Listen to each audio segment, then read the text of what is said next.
really don't belong. I can't explain it. When I close my eyes, I see a strange reality. Am I dreaming, or on the edge of remembering?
You wake up feeling like you really don't belong.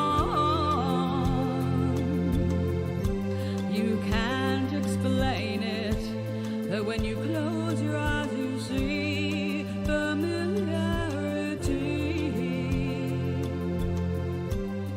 Are you dreaming, or on the edge of remembering?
Okay, hello, happy Friday. Let's try not to get that too much in the picture. Yeah, just stay over there, sorry. I hope I didn't hurt your ears. Okay, it is Friday. I've been busy working on Toblerina stuff off camera, boring things, watching me writing a pitch, you know, and all that. That's not something you need to watch. So that's what I've been doing, and it's been raining. So I thought, well, I still have a little bit of light. Let's come over here, say hello, have a cup of tea with you. You have a cup of tea? Finally, Friday. Hello, darling. I've been thinking of you. Yes, Friday, definitely. Time to do the dance. Although I can't. Actually, I have to stay heavily medicated today because, and I'm in a wonderful mood, not because of medication. I was so up yesterday. I overdid it. It's like my own fault because we know I'm not Shakira, but when I hear her music, I can't help it. I start moving, and I moved a little too much yesterday, so shame on me. This is the second time I have had a Shakira-related injury, but I can't stop. It's the music. I love this Latin music, and especially like the modern version that she's doing. It's not Latin. It's, well, I guess some of it's Latin, Latino. I don't know. Whatever it is, I love it. So, yeah. Actually, we're going to start off with me trying to save this nail because it's way down here where it broke. Not good. And I don't want to have to wear a Band-Aid. So I'm hoping we can do a little chemical patch here. That's what it amounts to. A little lacquer. It's too big a crack. I'm not sure that I should do the dolphin mermaid taught us about, is the super glue. Oh God, I hate the smell of nail polish. It's no wonder I don't do it often. So how are you? It's Friday, it's Friday. See, I'm smiling. Big smile today. So I sent a letter off to the advertising department of the Journal of Podiatric Medicine of America, foot doctors, and the person has not responded quite yet, but I'm hoping they just want to interview me because I'm funny, but I'm not sure how funny I got across. So I am putting together an elevator pitch. I am introducing myself to the local newspapers. And we'll see what happens when they need a filler.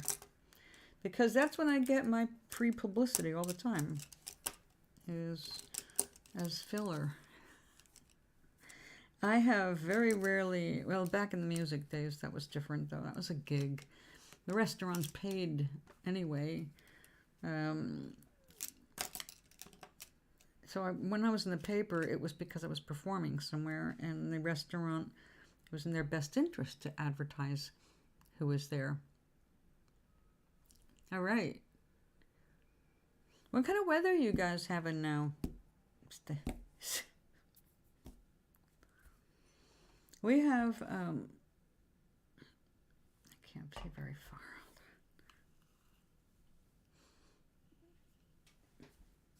It looks extremely wet out there. So if it's not raining, I would judge that it just stopped. No, it's raining. I see it dropping into a puddle, but not heavily, so that's probably why it's not slamming against the windows right now. Oh, I guess I am going to need these. So I ordered, my little black glasses, I ordered new lenses for them, cheap as possible. No fancy anything, because they're just going to be for when I'm doing this kind of shit. Right there. I'm getting basically magnifying glasses. And my favorite little black glasses, I'm having those changed over. Starts out sunny, then overcast and so. Yeah. We didn't get the sunny start today.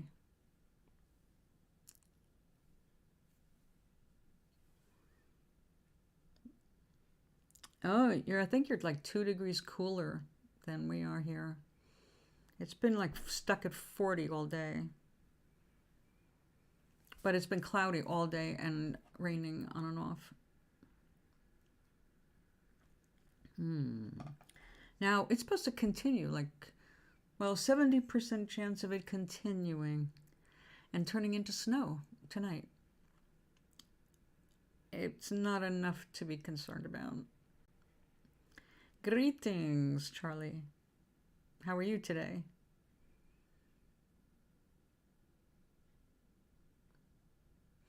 So what time is it? I can take a pill. I'm going to go get it. We are exchanging weather info because of the storms going on and all.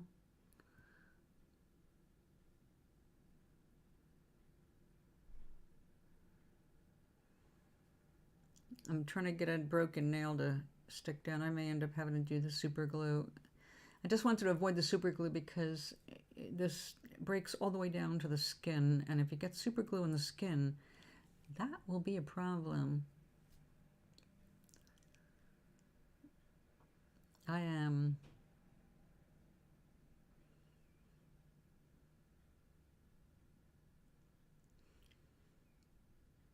the God I am, the capital I am, or the status quo I am, maintaining the status quo. All right, let's see. Oh yes, pill. That was the goal.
Okay, it's a little better.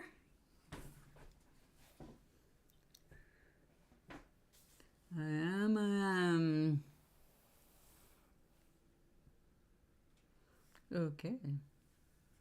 I am doing things. So now I'm going to search for everything podiatry. But mostly what I'm coming up is like all the really weird things. Oh. I have to respond to that.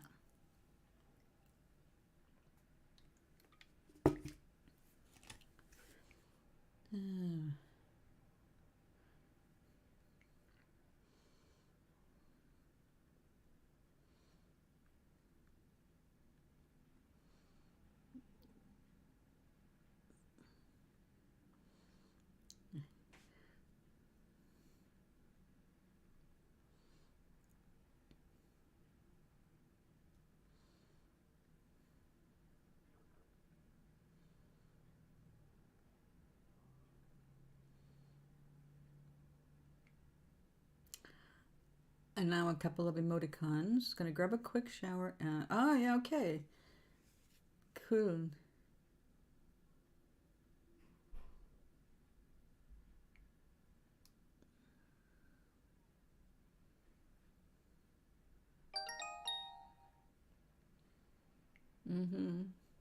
Okay. Now, back to you guys. Hi. I'm trying to get my YouTube back here. Come here, YouTube. Thank you. Welcome to live chat. But I just got a cup of tea. Everybody should have a cup of something. Meg, hello. Hello. Did you drop the H when you lost your tooth? Hello. How you feeling?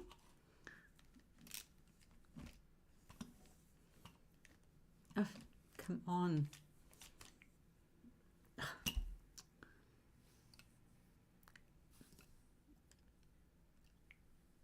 I am so inept with this thing.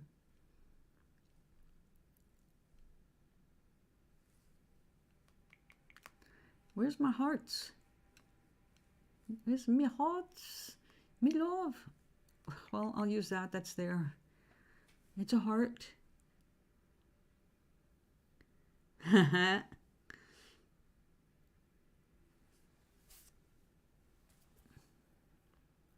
Oh, good. I overdid dancing to Shakira again yesterday, so I'm feeling it today, unfortunately. I'm patched and just pilled. I'm just keeping up with everything today.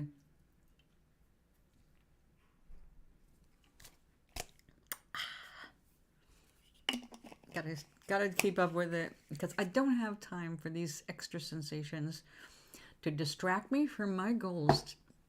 I am like actually doing things I've never done before. I'm following people. I'm following podiatrists.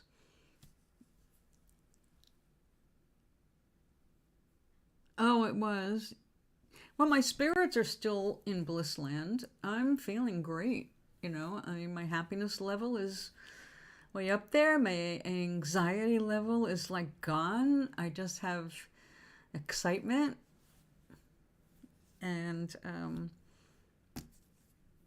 you know, got a few little body things, but it's like not gonna stop me. I just have to like keep getting better pillows. This chair sucks. It's got no give at all. Anyway, I will be getting new things. So, today was exciting. New ideas, new things to look into. It's like I wish I had the energy of someone in their 20s. Like back when back when I was out here doing things and I had the energy to go babysit my career and grow my career. Now it's so different. But they said, you want to improve your brain, you gotta learn new things. Well, I just got a big chunk. I know. I need a new chair, but eventually I will have one. My desk chair is, oh God. I moved from California to North Carolina with that chair. So I've had it a while. There's basically nothing left. It's just the cushions are gone, the back and on the bottom, because you sit on them. Nothing's torn. If you just look at it, it looks like a really nice little desk chair on wheels. But, yeah, it's not showing its age externally, which is nice. I don't feel like somebody comes over here, they look, oh, the decrepit furniture. Everything looks nice.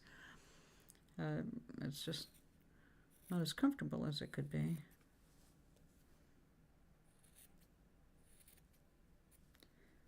And since I've been broadcasting, instead of doing it like a strict 3 days a week for 2 hours, I'm doing some things, some weeks almost every day, and some days 3-4 hours. Where we had one day I was doing live like for 5 hours straight. I have to get off my ass. Good news, yes, good news. Let's hear it, girl.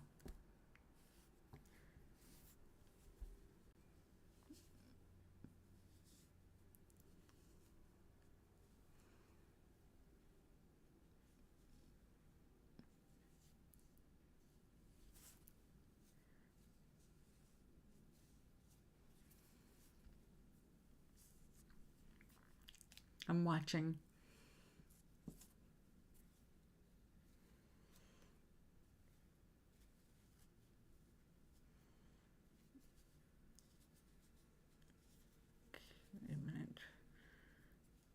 Gonna have to be like that. Next month, I'm gonna interview with Delta at the.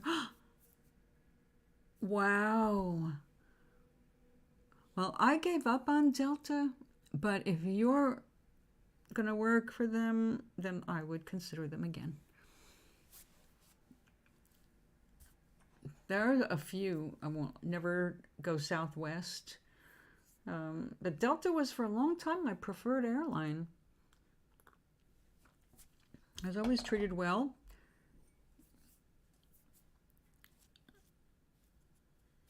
I was collecting some points from them or something with them. So where is HQ?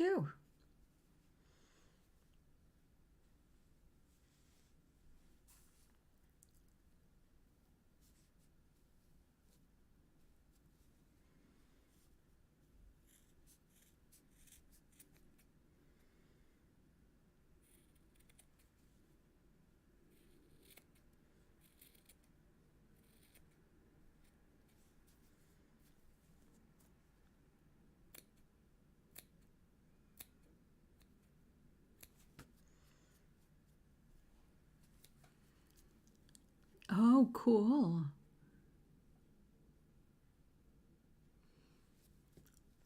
Well, I hope the weather will be perfect by then. Busy city. I have driven, well, actually around it. I've gone around and through, I guess, technically, but not really getting into Atlanta to continue to go up to North Carolina.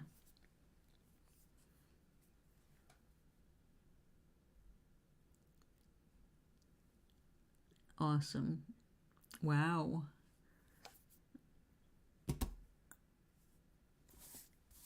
They already love you.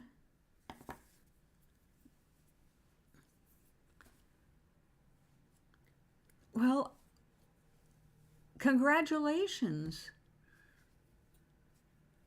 So, did they tell you more about what kind? Locals? Long distance?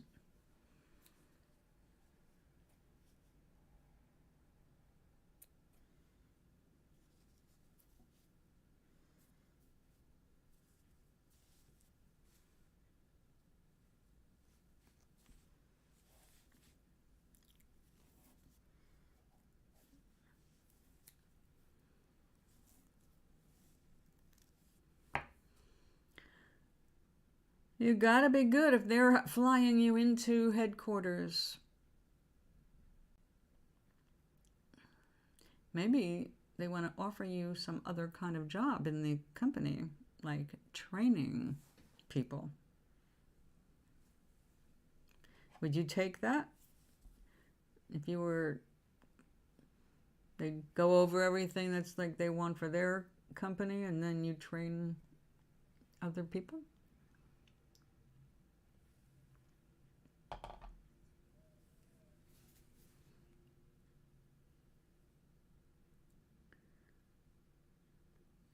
Wow.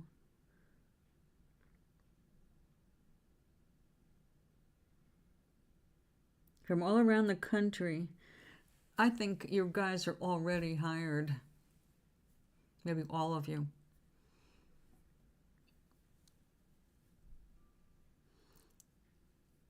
But they're flying you in.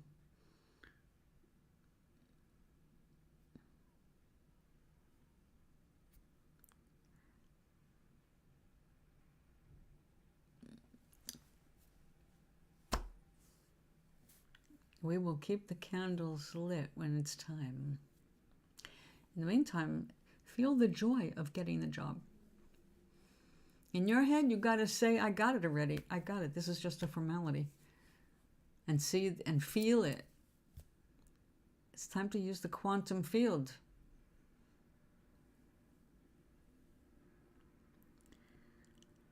Ah, no shit. Well then, in like Flynn,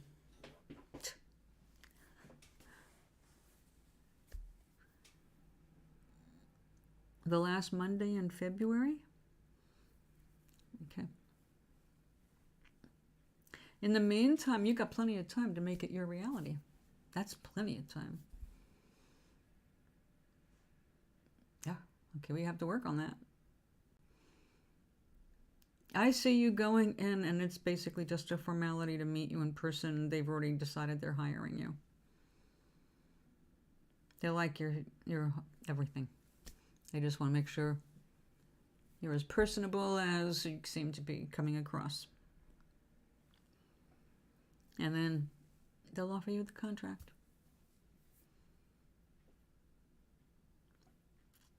I don't think this is a competitive thing. They're having 35 people, and they're not interviewing for one single position. I know, so that's what you got to be saying, girl. I got it. It's already happened. That's where I want your imagination to go. Start bringing that energy in. You have to see yourself as having it. And I'll work with you. But it's your energy. It's your life. So if this is what you want, tell the universe, this is what I want. Period. Done. I expect it. And then expect it. You don't hope, you know. The words matter. So we're working on that. And I'm working on it too, because every time something different comes up, you have different words you got to come up with.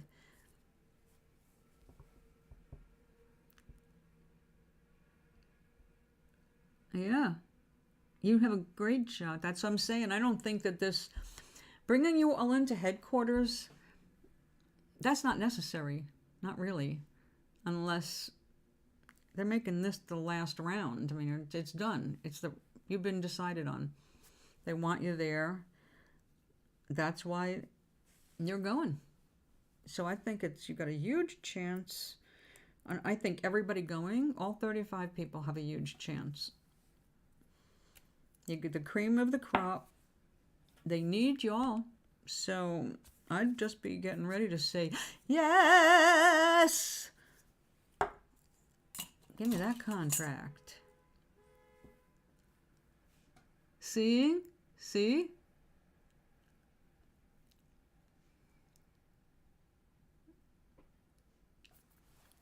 Yes. That's what I just said in like Flynn. And then I remember it was Flint. Flynn. Yeah, but yeah, definitely. She's got it. I'll light the candles anyway, but I know you got it already. It's you got to believe you got it so that you can make sure that energy goes right where you want it. You got to see it happening exactly as you want.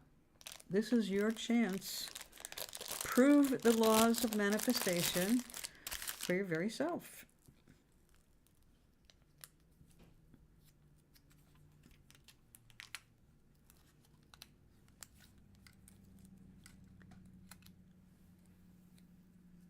Well, you're up to it. Every time you learn something new, you grow more brain.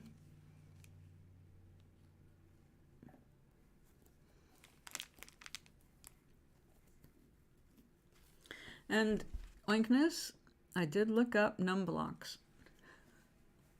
I saw those numbers, went, not today. But now I know where to go. And I will get over that little phobia. I have been focusing on the other things I have to do. Oh, come on. Stick. Come on, stick. Is there too much stuff in there? Might be too fluffy. I have to unfluff the inside. So 7-week training course. And we already know you'll do great with that because you have already been in the air.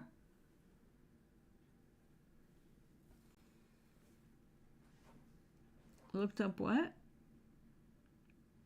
Oh, I don't know. I've already lost. I had some cheetah piss in a brain gun.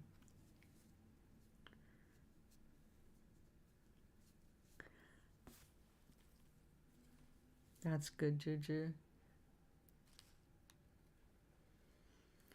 I'm trying to decide on a hairdo. It's right now we just got one clump, and we could open it up and do a fan or a topiary tree kind of a style.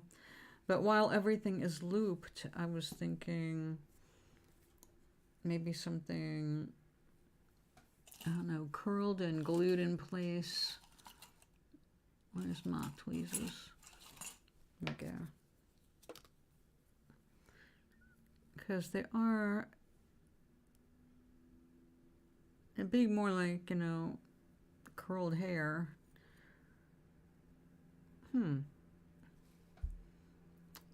Maybe sewing it in place. I've already forgotten.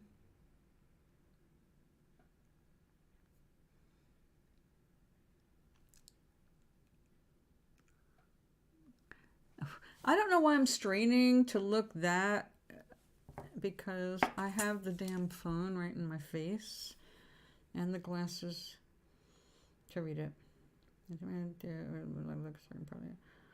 Oh yeah, okay. And what did I look up? Yeah, I spend most of my time looking things up, so now I'm already lost. Damn. Sorry, Oink. When it comes back to me, which it inevitably will, but later, if I'm off the air, then I'll just send it to you in Messenger. Whoops, that's what I was saying. I looked up.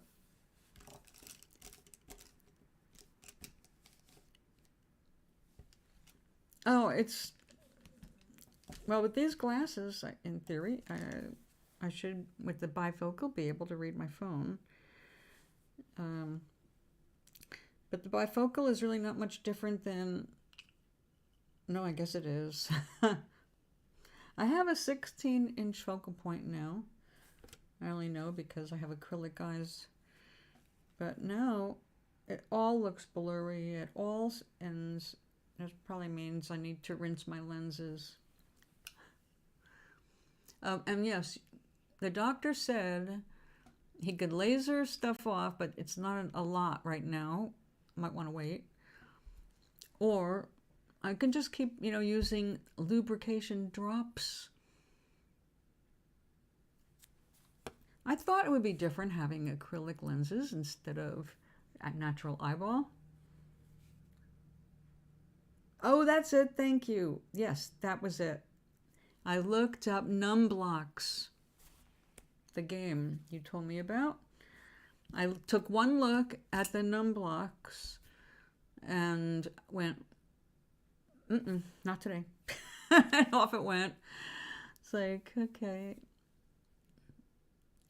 And I haven't looked up a movie, but I did come across a pitch for my favorite actresses in one movie, 80s for Brady, or 80 for Brady, something like that. I will revisit Numblocks, and as for the movie, which has Rita Moreno and Sally Fields, Lily Tomlin, and Jane Fonda. Oh my God, my brain worked that well.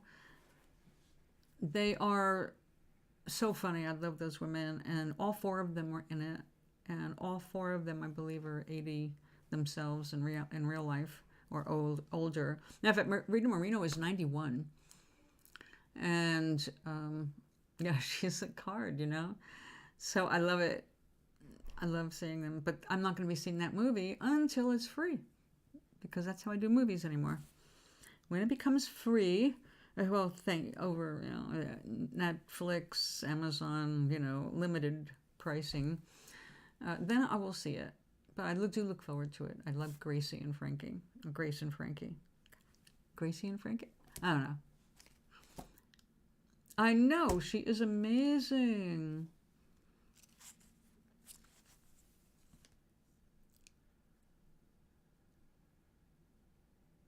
Bum and locks? What does that mean, Charlie?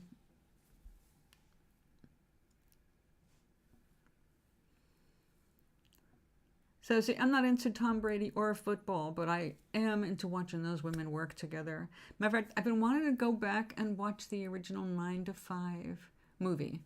I didn't realize it was turned into a TV show. Because I don't have a TV, and I haven't for I don't know how many years now. Over a couple of decades, so a long time no TV. Is it? I can understand bomb trading. Oh, yeah, okay.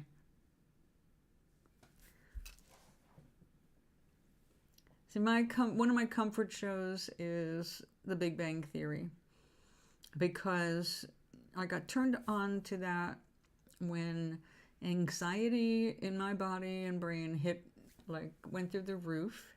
God only knows what my blood pressure was at the time, but I was a basic nervous wreck because of Glenn, and living with him. There'd be times I just lay in bed shaking. It was just a miserable existence, and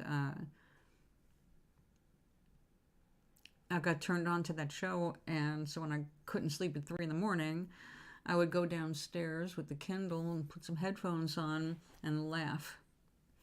So I got into them being kind of like my comfort, private friends, like they were there at 3 in the morning when I was freaking out.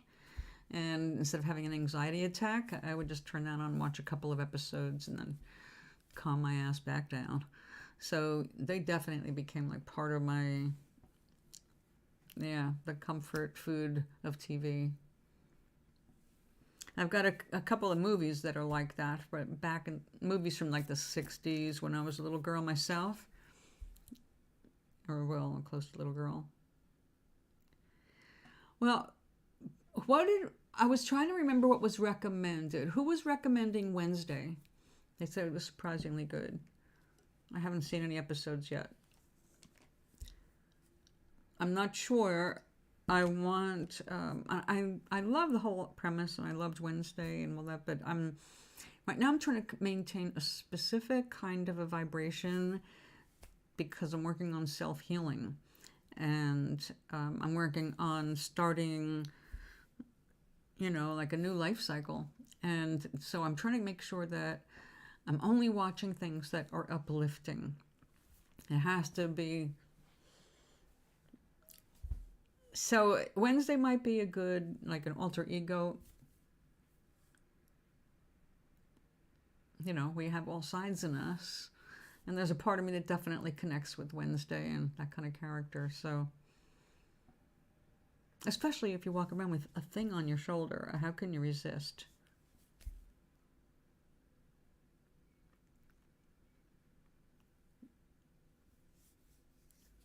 Are you just enjoying your spoonerisms there, Charlie?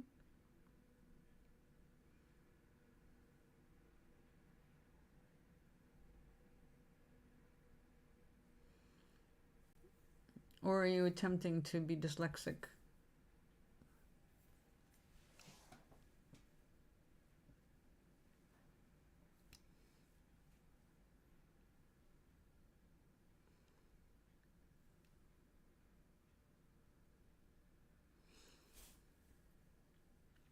Now, I am waiting for the second season of Is It Cake?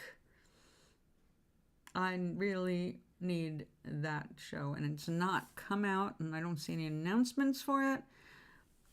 Like, very disappointed in Netflix. No, I don't have Hulu.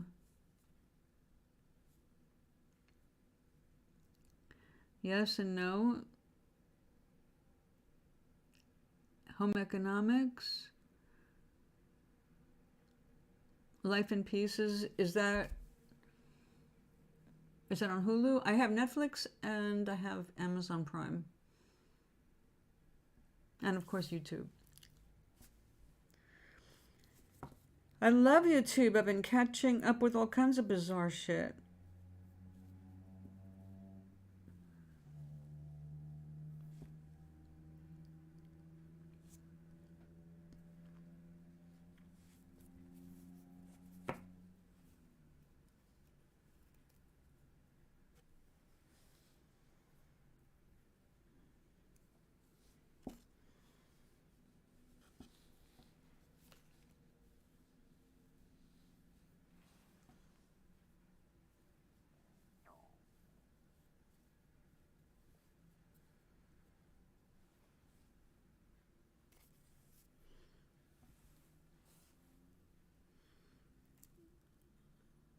HBO. Okay, HBO, that is...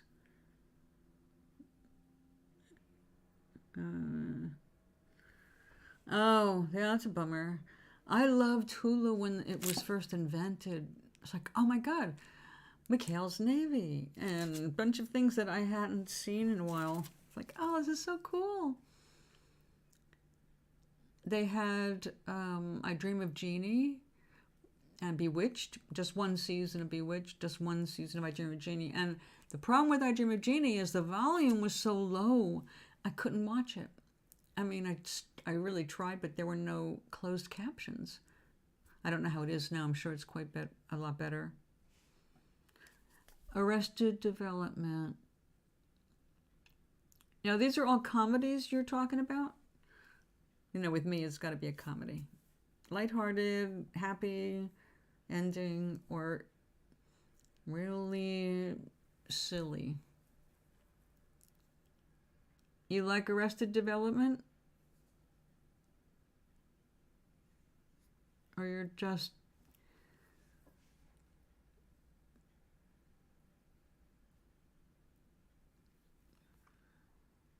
good. Okay.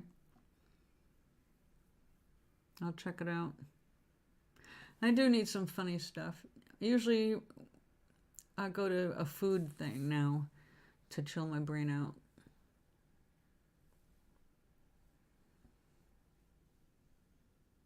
Yeah, definitely comedies. That's my medicine. Don't want to do anything to bring my vibe down. Right now, I am definitely focused on changing.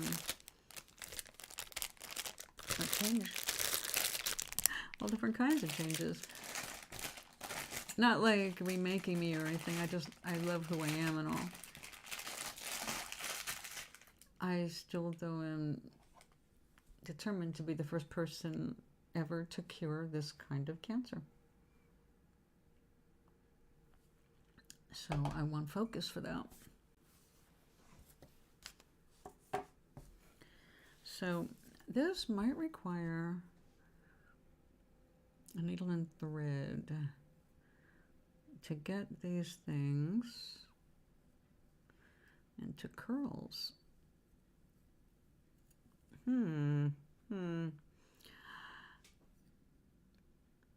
What if I was able to make curls like with real hair? Would the cotton hold that?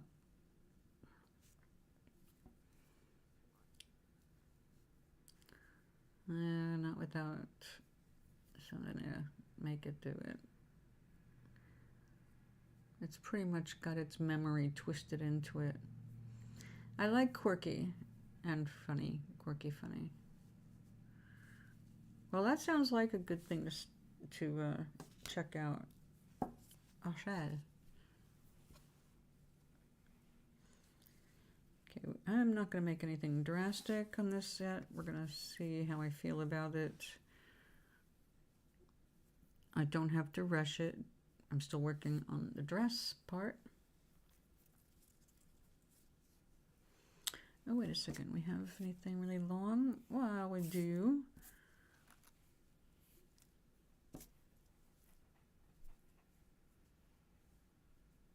That's silly.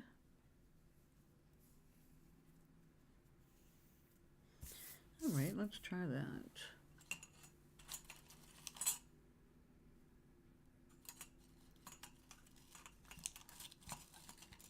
Alrighty, I'm looking for my little needle.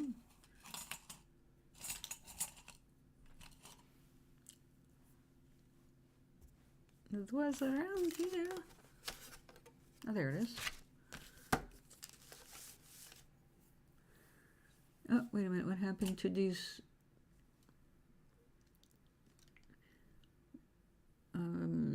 Probably have to use some kind of glue and roller to curl it. Yeah, I think so. Got my coffee with my greens. Now it's time to resonate. Okay. I'll that away. BRB. AFK. BRB again.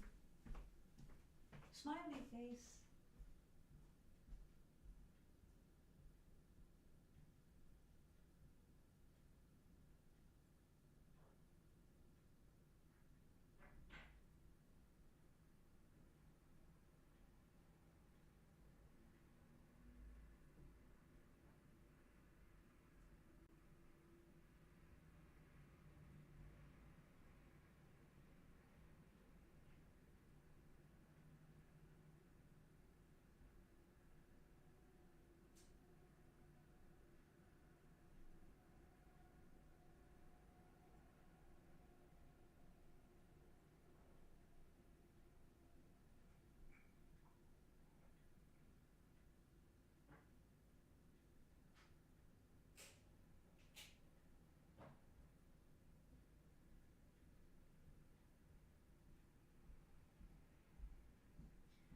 Oh my God.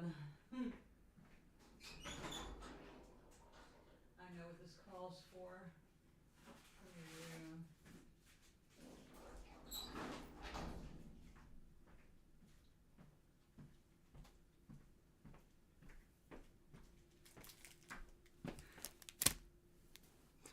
Yes, I went to the dollar store. And I got myself some garbage. Chocolate covered. Let's see, says howdy do. What's up with you today, Charlie?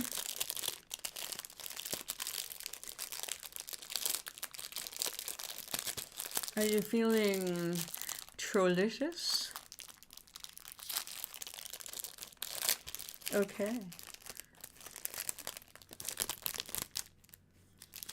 All right, I'm going to move this away from that. Now, this is a lighter chocolate. I prefer the other brand. But the other brand has two problems. One, it's been out of stock a while. And two, it is more than twice the price of this. I am collapsing what's new. What part of you is collapsing? I thought you were rather sturdy.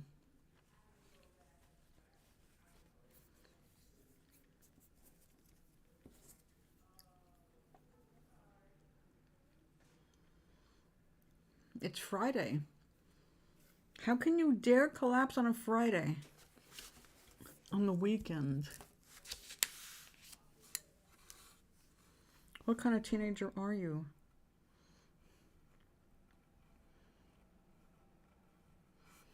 This is when we're supposed to be energized, excited. Oh, look, something different is happening. I can go out.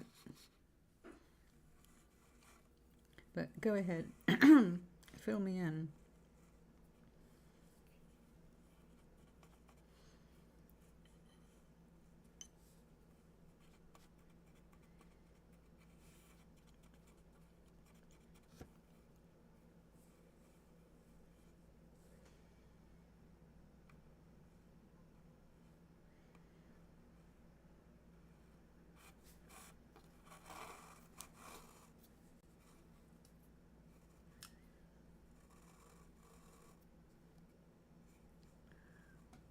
Can't say for certain.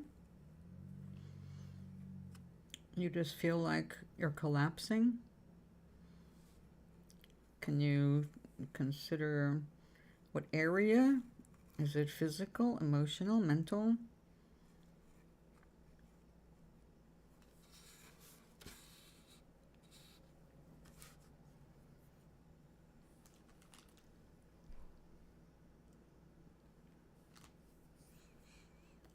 I'm not sure.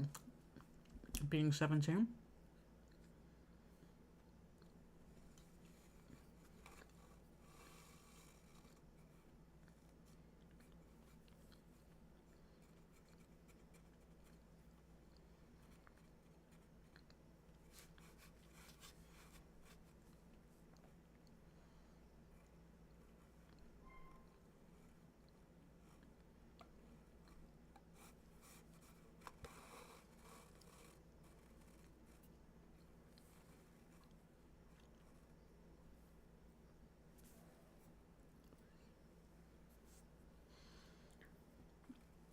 if you can just survive your teenage years, you'll be all right. It does get better and all of that.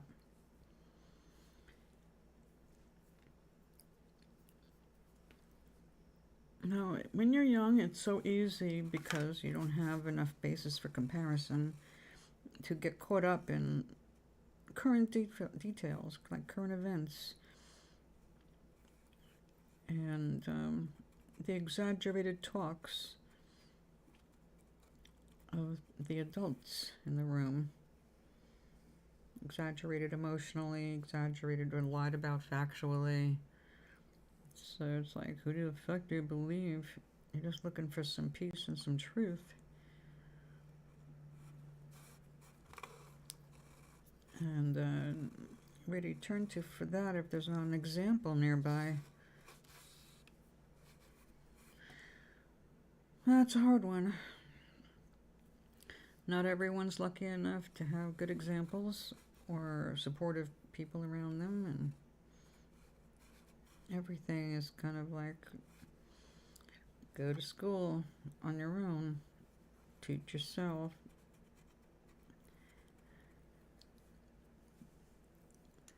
But some of that never changes. We're always responsible for ourselves and our decisions, our actions. All of that is ours.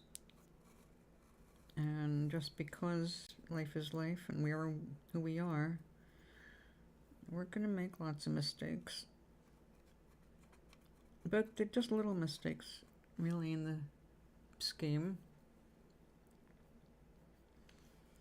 Oh, that's good. So you're not sitting around feeling suicidal?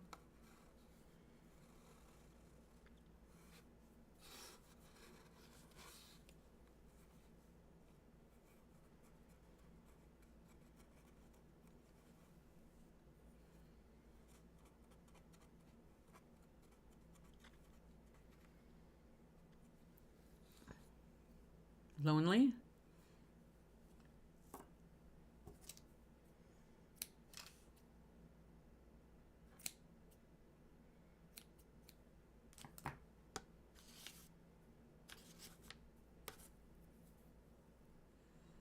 I didn't think so.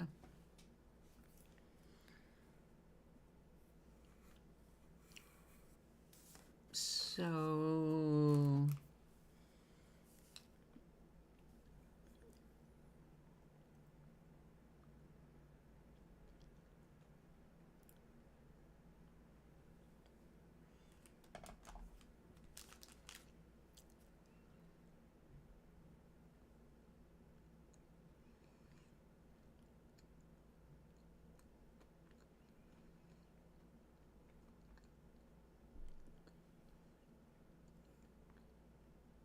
however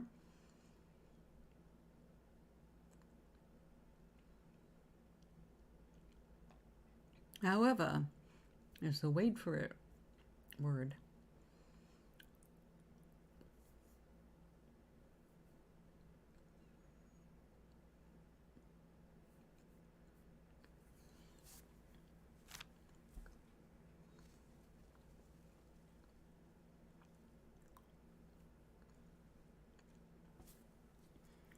Justify where?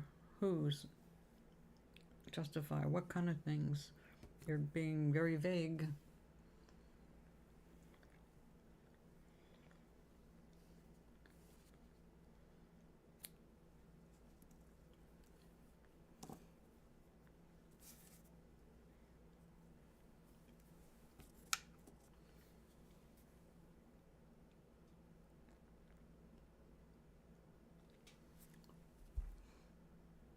Well, the world is not there for you to explain or save or justify. If you can't make peace with what you see, that's you. That's true.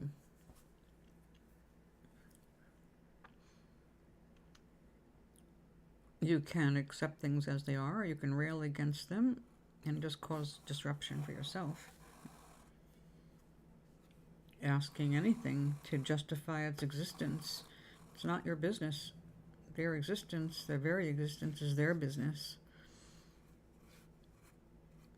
The fact that they exist, that's their business.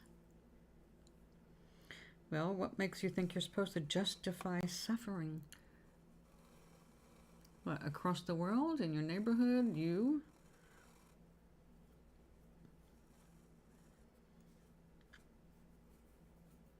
I'm serious. I'm not making fun of you or anything like that. I want you to answer. I want you to think about it.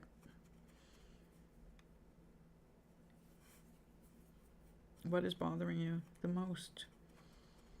What is keeping you from setting and reaching goals for yourself?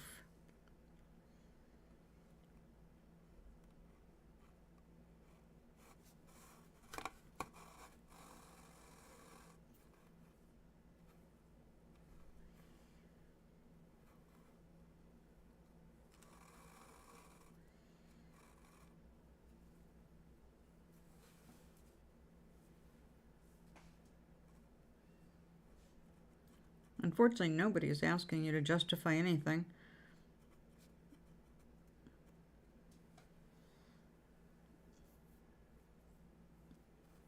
The only thing you'll be asked to justify is your own behavior or your own choices. And the only people who would ask you to justify yourself would be someone you have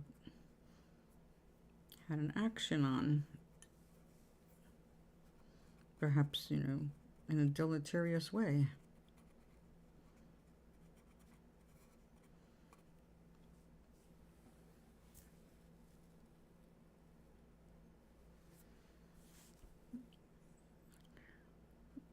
Do you see suffering in the world that bothers you?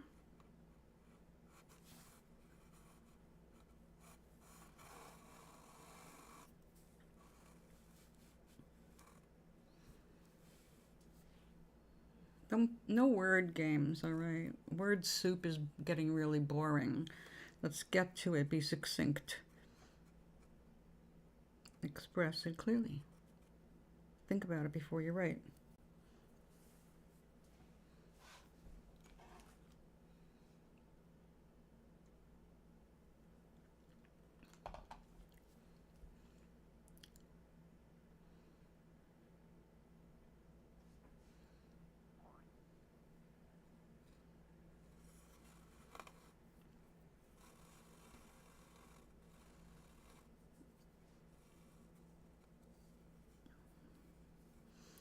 When you say you see suffering, what kind of suffering are you seeing? What suffering is bothering you? People being hungry, homeless, how other people are being treated in different areas? I mean, what specifically? Well, I didn't assume that you constantly think about anything. I would assume, like everybody else, your brain wanders from subject to subject throughout the day, unless it's focused on something. So I'm asking you about suffering specifically, because if this is bothering you, I'm asking you what kind of suffering comes up to mind that you feel there's some reason to justify? Or you want people to justify the suffering of what? Who's suffering? All right, your point is, so you're suffering? Is that what you're saying?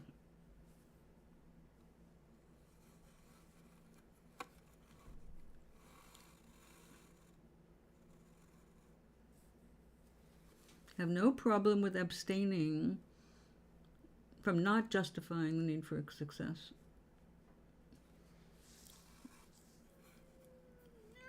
What is your problem about being successful? Let's go there.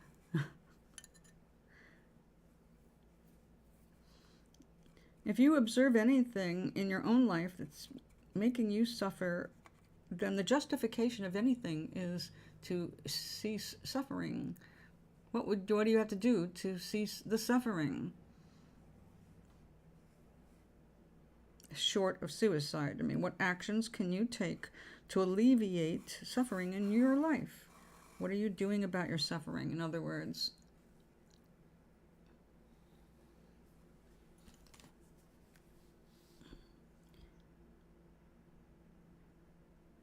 material hardship. What do you mean, like living off the land? Living without internet?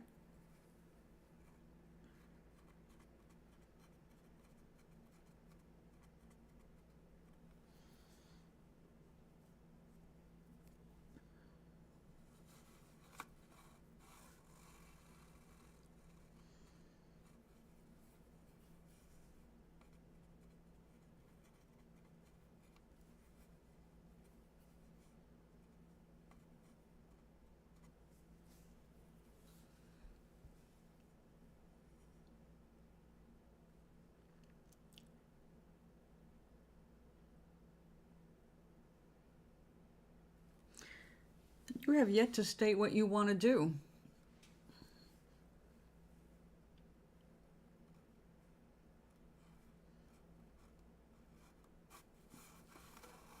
So I don't know what's keeping you from it, or interfering with it, or what you might have to deal with, because you don't like to suffer in the reaching of your goals. Is that what you're saying? I kind of want it, but I really don't want to work for it. Welcome back. If I forget suffering, then I must forget happiness. Oh, jeez. You are young. I keep forgetting. I don't know how I can keep forgetting with the things that you say, but I don't know why you think you can only have one or the other. One precludes the other. Yeah.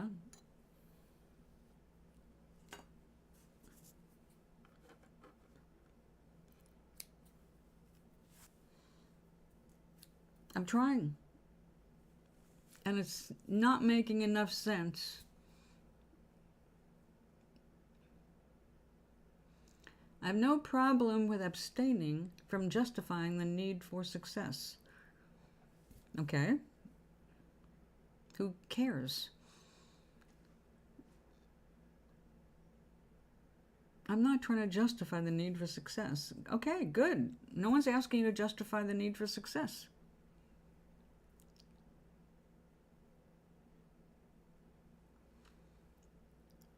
I'm reading what you're saying, and it's still not coming to a point. If you bring up the word suffering as part of the issue here, right back, if you scroll back, I'm not suicidal. However, I can't justify many things, nor can I justify the need to justify, so on and so forth. I guess justify suffering. When I asked you, justify what? So suffering what? Nor can I justify happiness. And I don't understand why you think you have to justify being happy.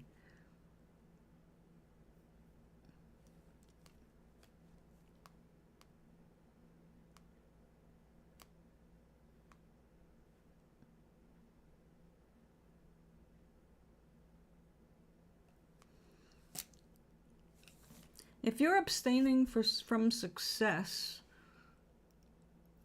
the question is why would you make yourself miserable by abstaining from success? It just sounds like, I have decided I'm going to let myself fail. I decided it's okay to be a fuck up because I don't have what it takes to get where I think other people want me to go. Is that really what it comes down to?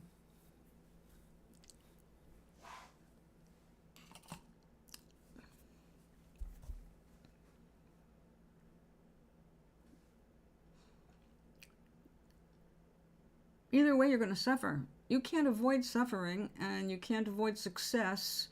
You're right. If you avoid success, you will suffer even more.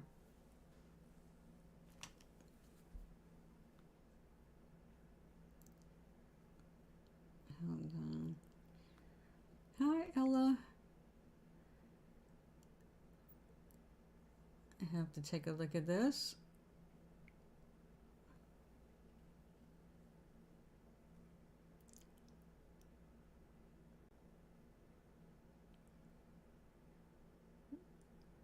Wow.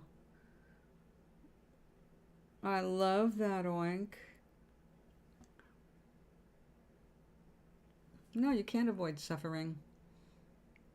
What makes you think you can avoid suffering? This world is set up for that, causing people to suffer. You have to learn how to rise above it, and you have to learn a lot of things before you can reduce the amount of suffering. But you will always deal with suffering, and the more you fight yourself and the less action you take to make your life better, the more suffering there will be. It's just being human.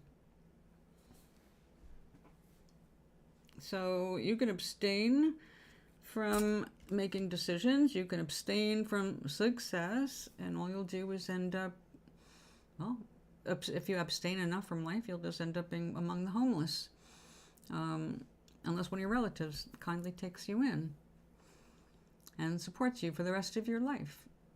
Or you fall in love with someone, they want to marry you, and they support you for the rest of your life. But you're still going to suffer, because relationships, well, we marry our teachers, and the lessons are not always great. Some of them are extremely painful as we learn about ourselves and how we interact with others. So it's always a process, sweetie. There's always going to be change. There's always going to be learning. And yeah, the suffering, I always say that suffering is optional, and most suffering is. But to really learn that and be able to go through life observing without judgment, that is a different kind of a thing. Only way you're not going to suffer is by learning not to judge yourself and others and anything else. As long as you're judging, you are standing in your own way. So you will suffer. But suffering is not the worst thing. And the wiser you get, the less suffering there will be. Because also, you learn to avoid doing things that cause suffering later down the road. You learn to pay attention to the consequences of your actions or inactions. And inaction, by the way, is a choice. So either way, or any way you go, you're always making choices. And some are going to be better than others. And when they suck, you're going to pay the consequences of that sucky choice. That doesn't mean you stop living. You get over yourself, you move on. You go, well, okay, well, I learned my lesson from that. I'm never doing that again. That's how you learn who's a good friend and who's just an acquaintance. Who has your back, who doesn't. You don't know until something comes up where someone's got to have your back.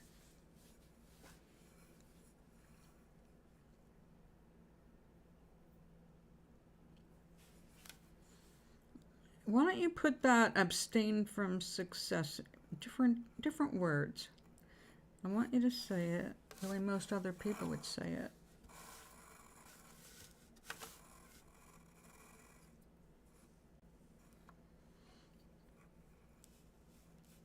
Success is a very broad term. Success at what? Abstaining from success in anything at all? That just sounds like a bad case of low self-esteem. Trying to get out of feeling bad because it's not reaching its arbitrary goals. Or even just the scholastic goals that are set for you. So, what brought all of this up for you? Have you had the "don't you want to be a success" talk with one of your parents? Or your big brother?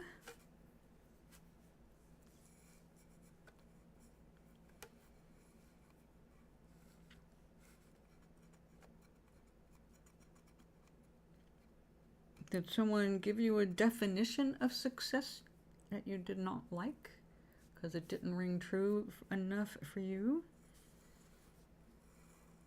Because to me, success is how much happiness you have in this life. How many friends and relatives, people you care about, people who care about you. That's success. If you're talking about financial success, that's a very specific thing.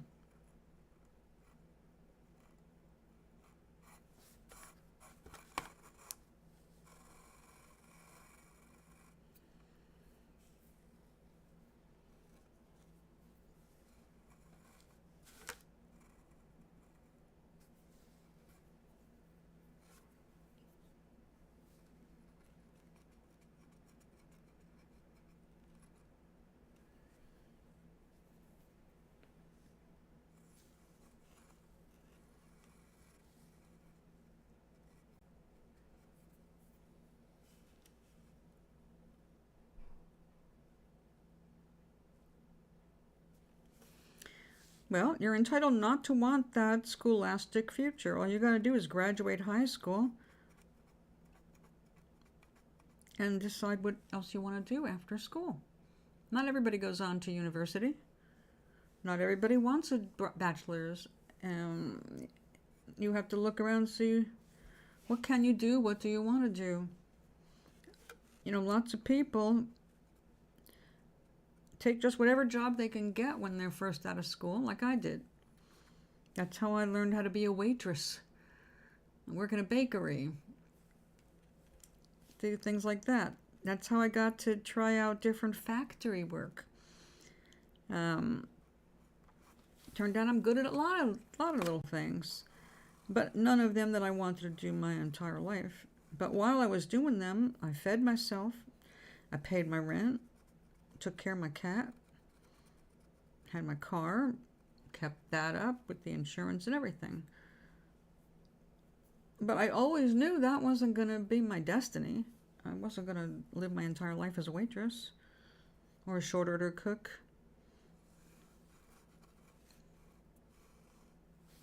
Aloha. So there's a category in the newspaper called unskilled labor or factory jobs. Basically, it's like just look at classified ads, see what's around you, just to get an idea of what's waiting, because one way or the other, you got to eat. That's your bottom line. So whether you are a ditch digger or you decide you want a trade, you know, you're going to learn how to lay brick or maybe take some agriculture courses so that you can help out a family farm.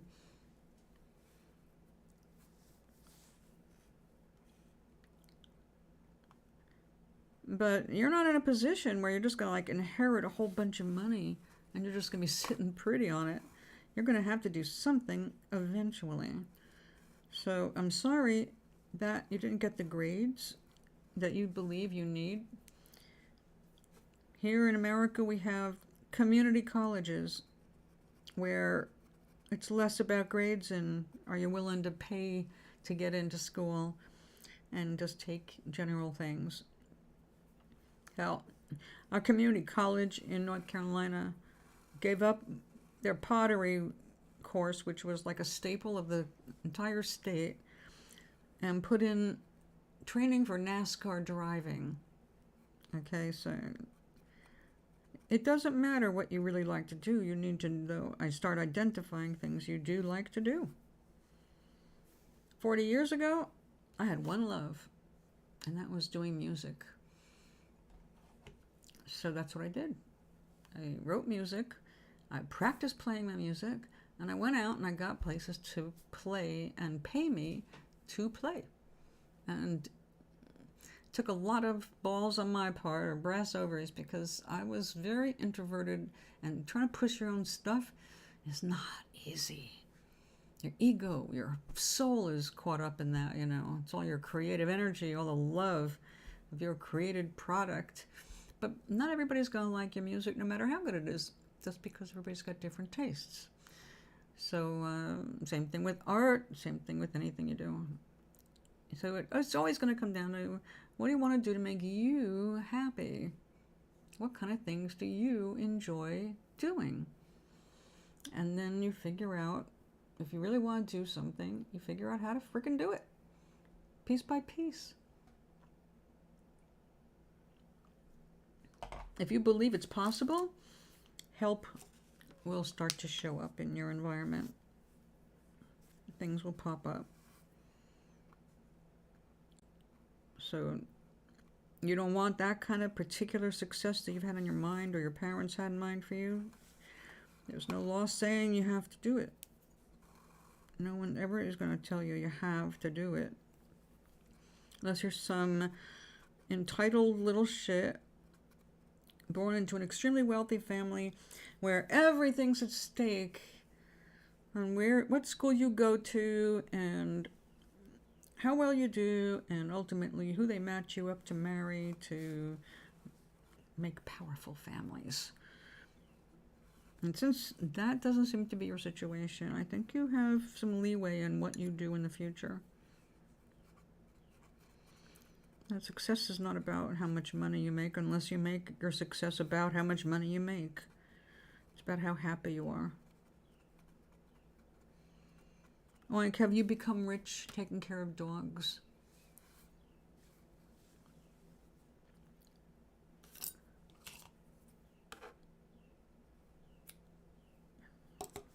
But don't you love taking care of the dogs?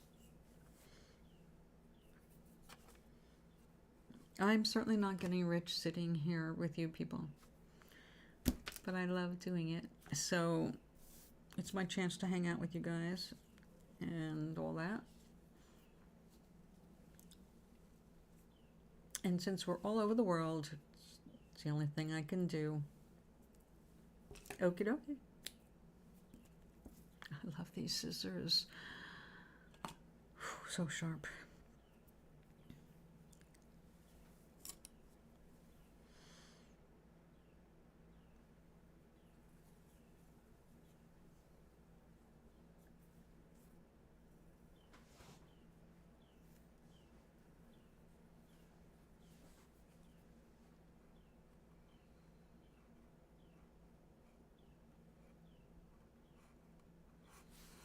I have to say, I'm glad I was not born into any kind of like, clap your hands, yay, aloha again. So, the Russians are coming, huh?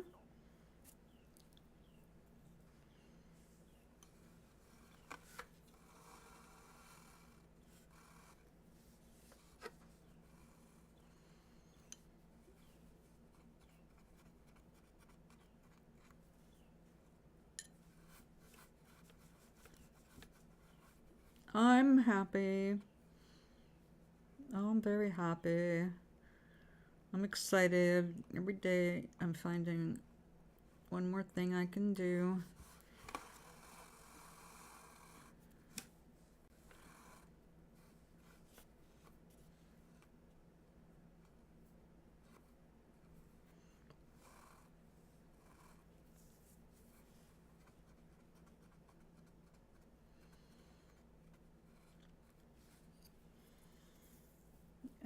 Okay, let's try not to get all tangled up.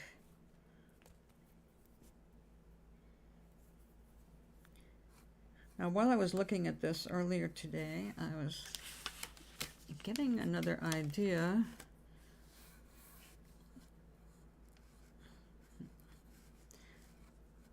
About kind of bringing this in and making it kind of like a belt that I can kind of wrap.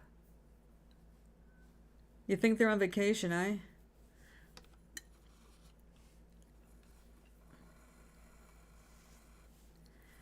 You know, I think it'd be helpful if we did not have so many traders free in this country, like Mike Flynn, Steve Bannon, Roger Stone, Gorka, Steve Miller. These people are bad people. They've been selling our country out, and people are just sitting back and going, oh yeah, they're real Americans, they're patriots. They're traitors. It's known. You know, they did go to jail. They would still be in jail if another criminal hadn't pardoned them.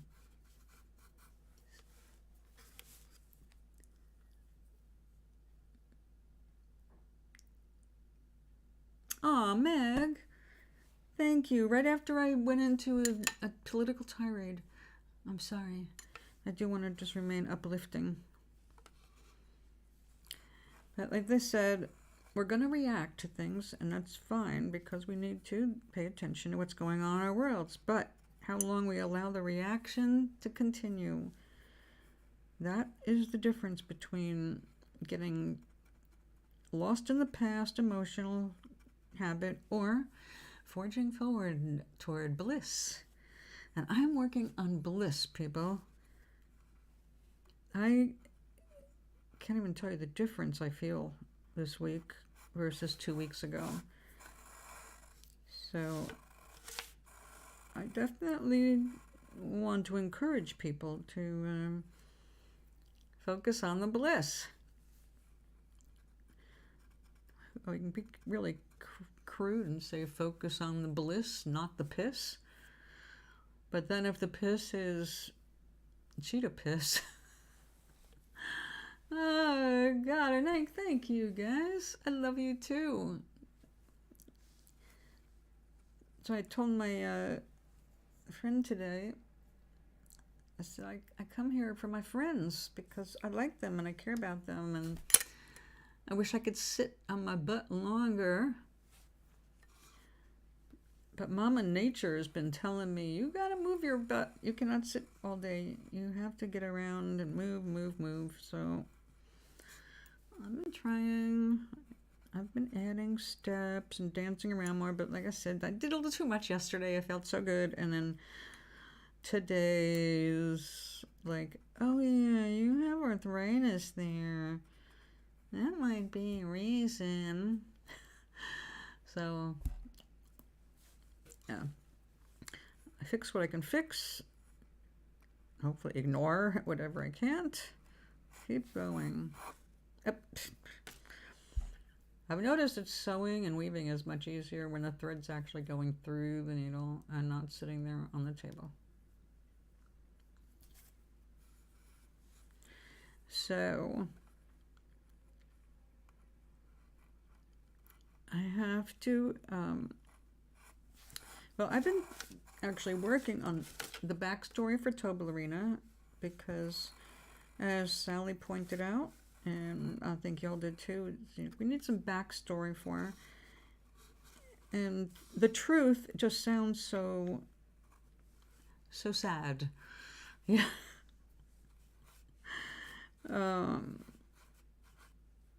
It is the truth, so I'm always torn, because I don't want to bullshit people. But since I did make up Toblerina, I can give her any backstory I want, really.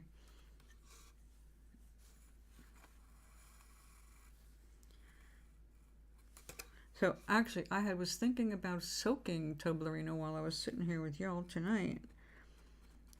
And then I got a notice on my door, which I wouldn't have known about until tomorrow, except I noticed an email saying that my Walmart delivery had been here, which meant I had to open the door. And so there was my eye drops, and there was also a notice saying that my rent just went up. So I said, okay.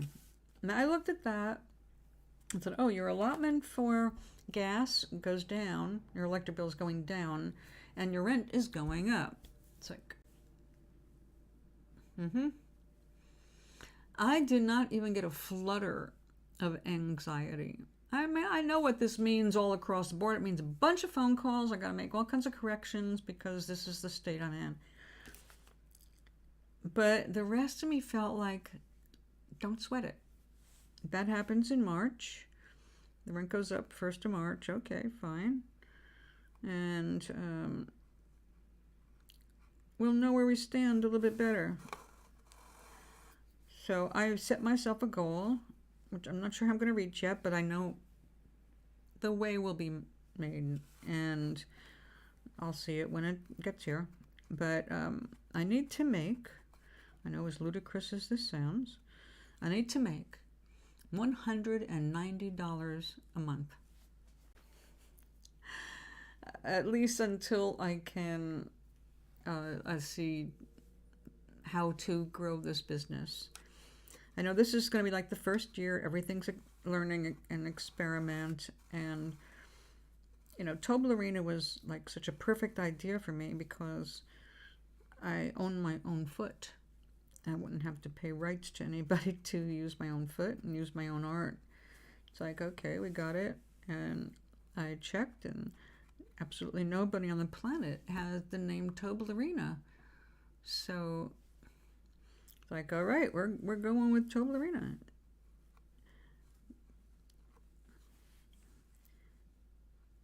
But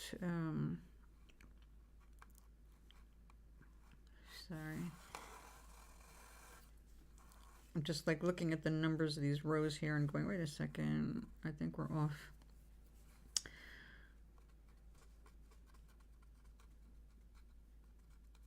I have to learn more about all this stuff, because now what I'm going to be trying to do is I want to make a lot of money. So I'd like to simultaneously, this is the desire, simultaneously make a lot of people laugh and so lift their spirits as I lift me out of poverty.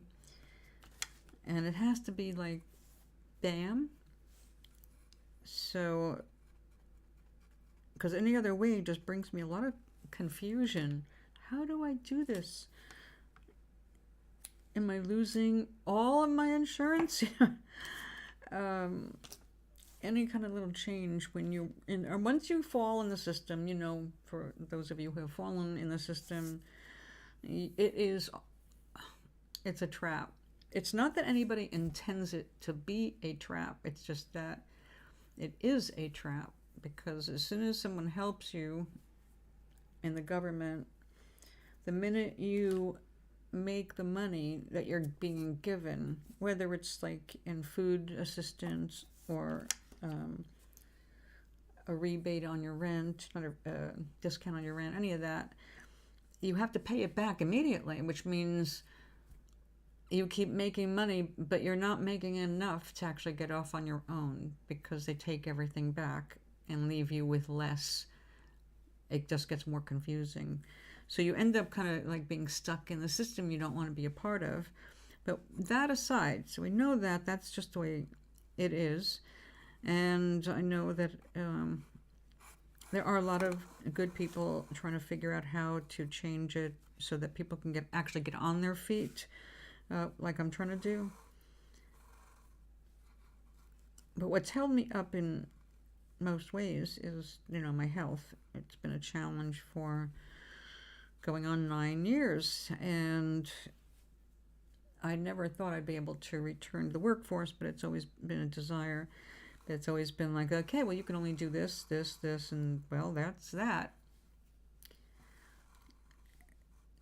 So it's been kind of like, well, what can I do with what I have? And that's what we ended up with Toblerina, which is, I think it's awesome, but I mean, I think I make $1 a calendar, $1.40 a calendar. It's going to take a long time to make my first million. So that's not what I'm aiming for. I'm trying to learn the system, how to start a business without completely undermining myself. And that's the challenge. So also what I'm determined to do. And I'm loving it. I'm not in any state of despair or anything like that. I'm really excited about this. It's like I'm learning a whole bunch of new things. I'm going to have a chance to do what I never did. There are certain kinds of things I just never had to do, because everything I did was something I owned completely. Or at the most, I'd buy wholesale materials like soap stuff and turn it into soap and then retail the soap. So just this is the first business of its kind for me. So I can't wait to see how it turns out. My goal is to be able to buy a car and keep it properly insured.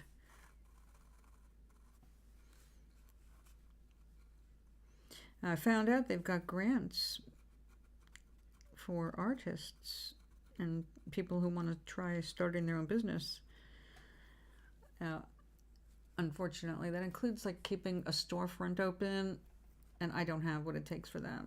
I do not have that kind of physical energy. No matter how I try, it's just not going to happen. I can't counter my body that way. So, like today, I did a little too much exercise yesterday. Not horrendously. It didn't even barely show up on my Fitbit.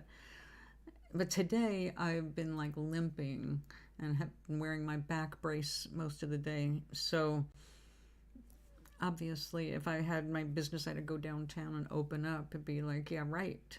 How am I going to walk around the store all day? Yep. Now, we are allowed to have a car, and there's plenty of parking out there. I could almost take my pick of a parking space. The reason I don't have a car is I gave mine away for $1 because I couldn't afford the insurance after the divorce. But my car was paid for, so it just killed me to give that sucker away. I loved that Camry. But I am hoping that in a year or two, I will be able to say I am off, I'm out of the system, I'm on my own, and I have a car. So I don't know quite exactly how I'm going to do it, but these are the goals. And we'll see. The worst that can happen is that I have to stay in retirement, meaning no, nothing changes. And I'm very grateful for everything I have. So it's not like I'm in misery waiting, to create all these other things. I want to create a lot more security for myself. But I know the wisdom of insecurity. Things change on a dime. Get ready to go with the flow. And I also remember not to take everything personally in this world, because it's not personal. There's something going on for everybody.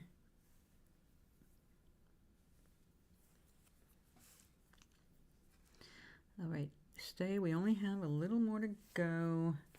There.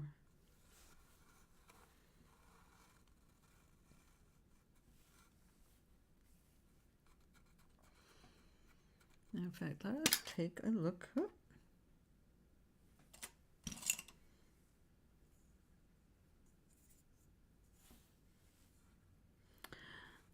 Okay. Guess what? It is fini on this end. And now I'm going to try what I was talking about earlier and see if I can make this happen.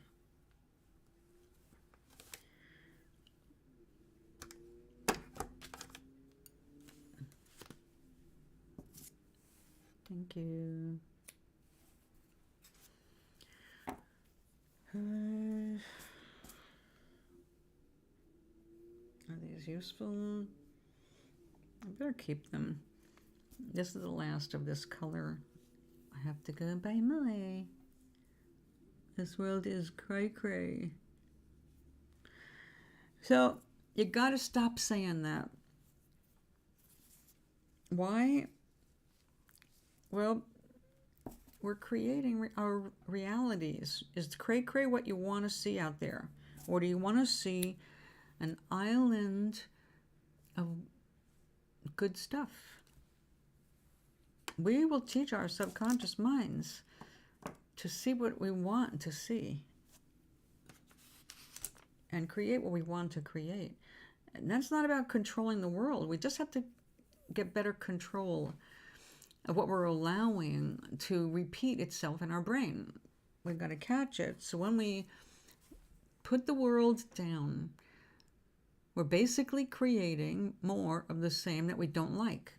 It doesn't do us or the world a single bit of good to stay like that. So think about, what is it you most want to see? When you go out, you want to feel safe. right? You want to feel like you can go to the store and you're not going to get jumped or shot or any other negative scenario.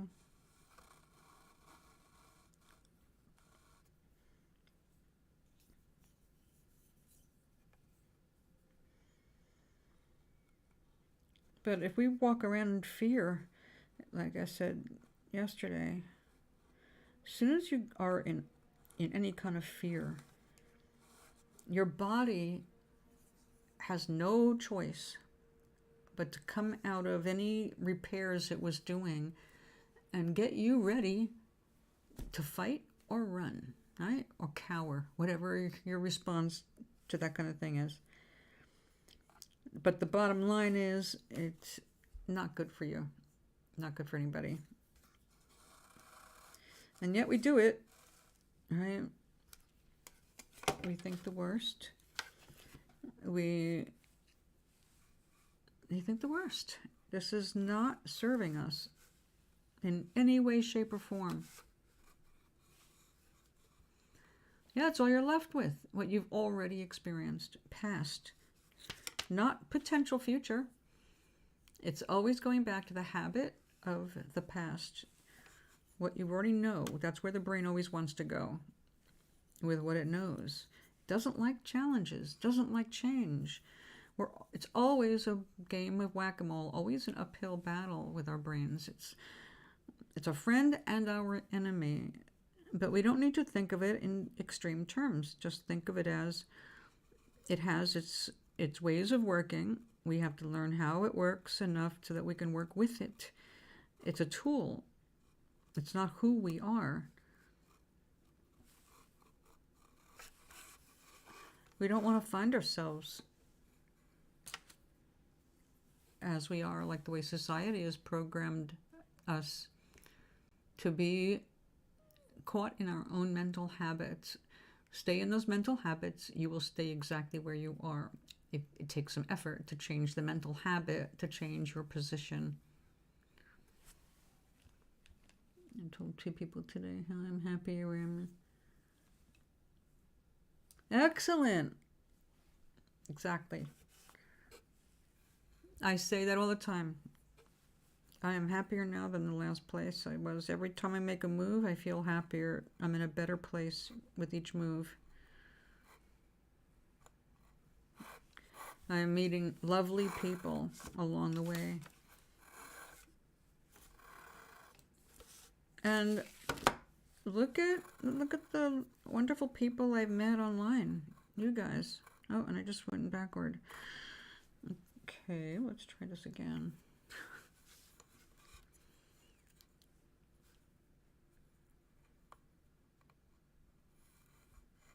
Oh, I see why. Okay.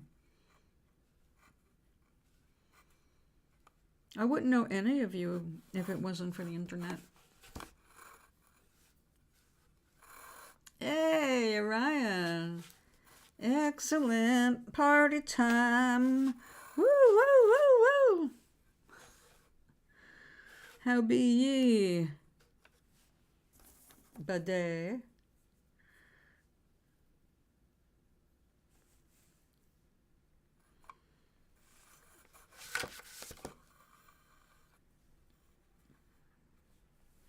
Have to be careful how I say that. We don't want people to think I'm saying bidet. How good eye. Bid eye.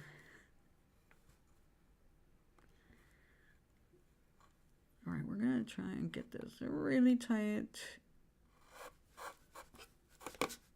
That didn't walk at all.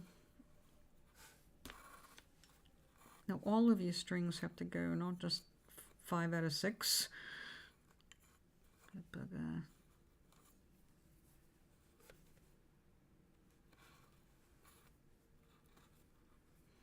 I hate when a simple thing becomes needlessly difficult. Look at that. All right. No. Not too much. We don't want puckering here. We do have to get it closer together, and I think this is not going to work.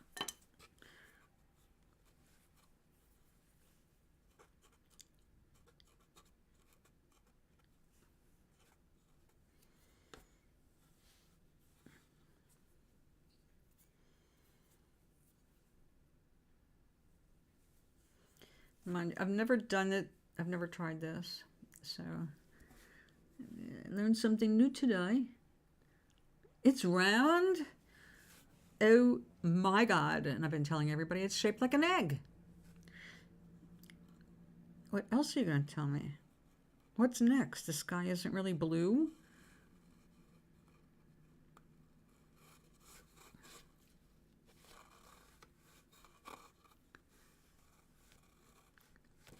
Ah, I thought so. Is that what's accounting for the wobbly orbit?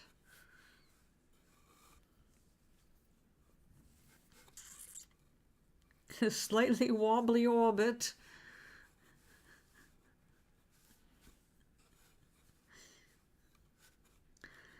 How are you feeling? Pay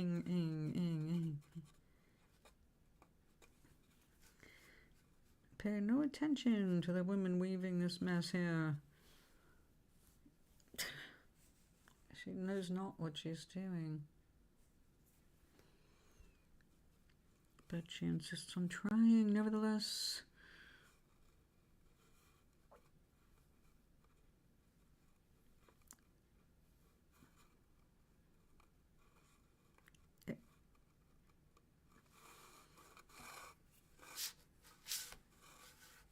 Okay.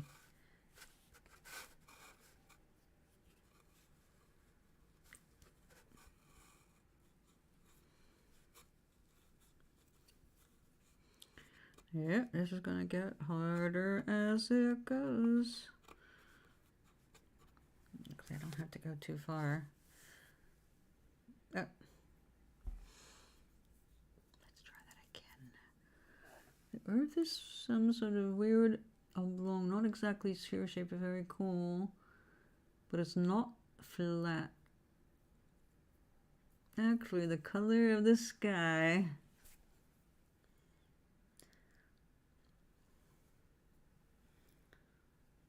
Like the ocean of my eye.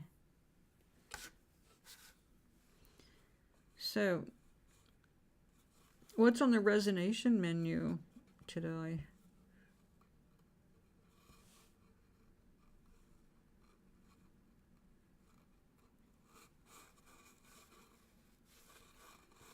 It's like a soda. Now, how did you miss it sitting there for 2 days? Or were you intentionally trying to make it flat?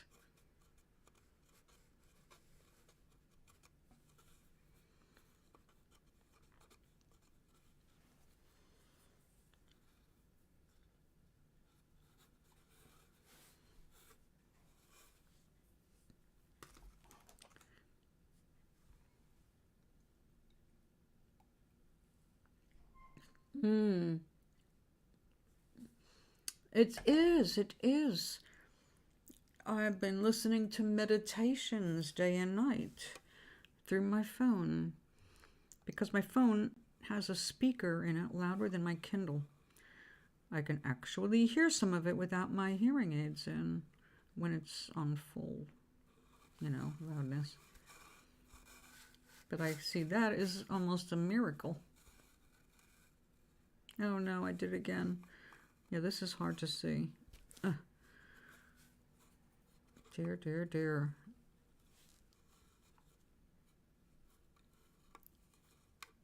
Down that way. Alright. Over, under, over, under, over, under. Okay, that's a little more like it.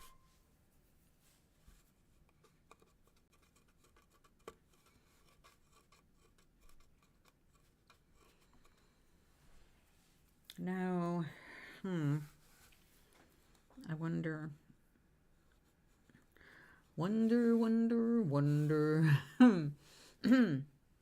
Sorry. It was a bottle. I've been occasionally not drinking some last little bits. Oh, I see.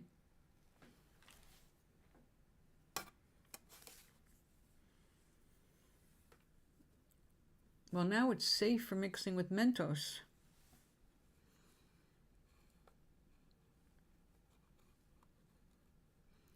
Yeah, I noticed a new trend on, I think it's YouTube, and I have to say this trend has been making me say, fuck you, a lot. I don't want to see saying that. The trend is to do some elaborate setup and then deprive the person of the satisfaction of seeing the ending. Oh, follow, subscribe to see the rest of this. It's like, what? You know what? That was cute the first time. Now, fuck off, all of you. Now, if I watch something and it doesn't have an ending, I don't heart it. I pass it by.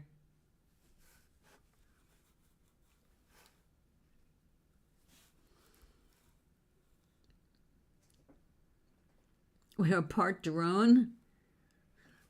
What part of you is a drone?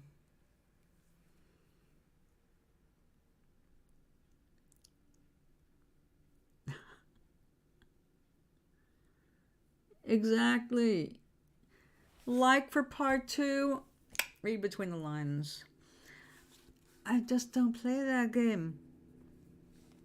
Like, you know, if you're going to make me do that, I'm not going to like you.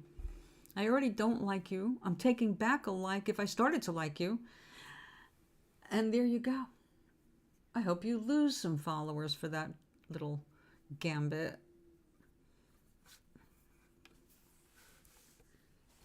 Like me for part 2. Disgruntled watcher here.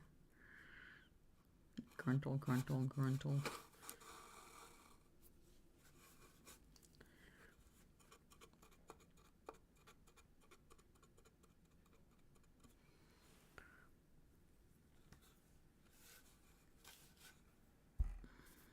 All right, how many inches now? That's a whole extra inch. I want to make this really narrow, but I don't know how to do that without screwing things up. Wait a second. If I take these two and knot them.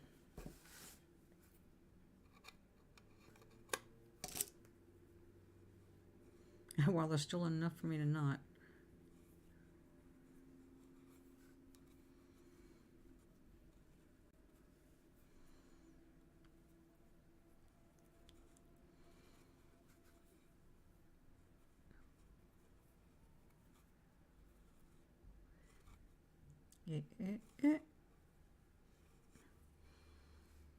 Okay, if I take 2 off that side, I have to take 2 off this side.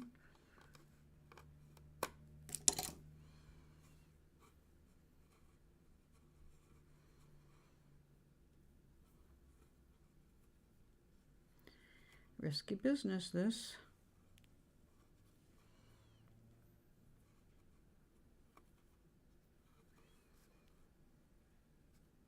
One more. For good luck. Because I don't know what's going to happen on this end.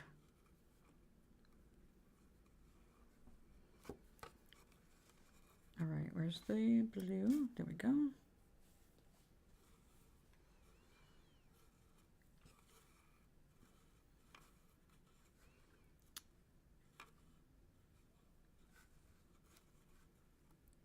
There we are. Okay.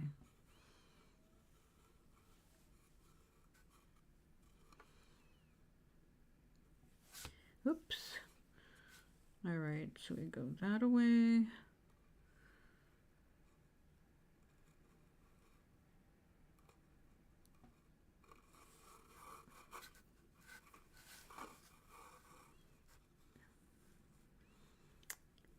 Let's get those up here. through it, through.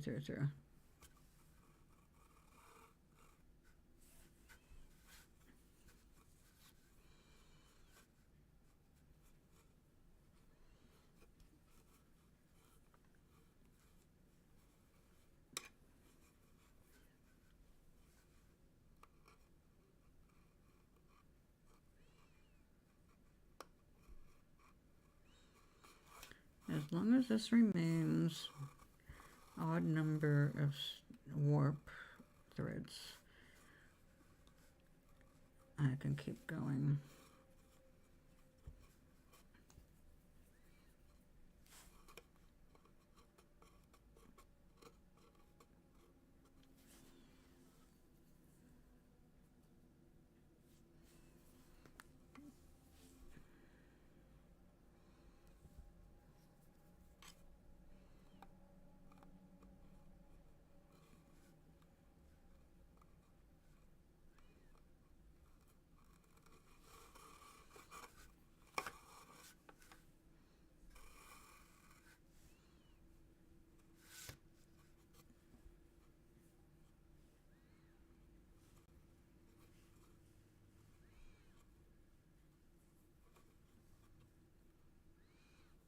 Go through the loop.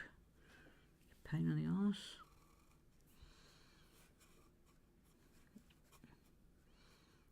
There we go.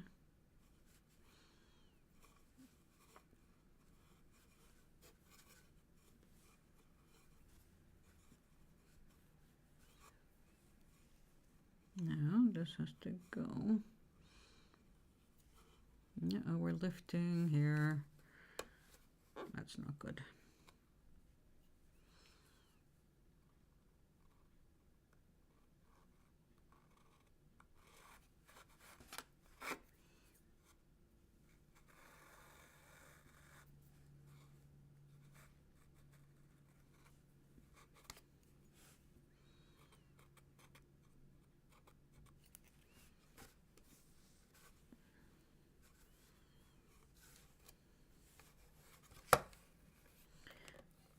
Don't get too loose.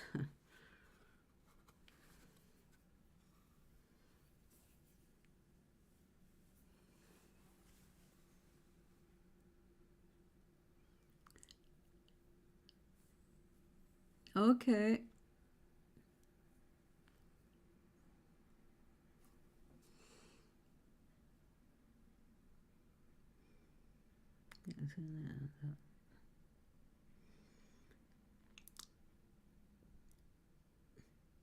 Wow.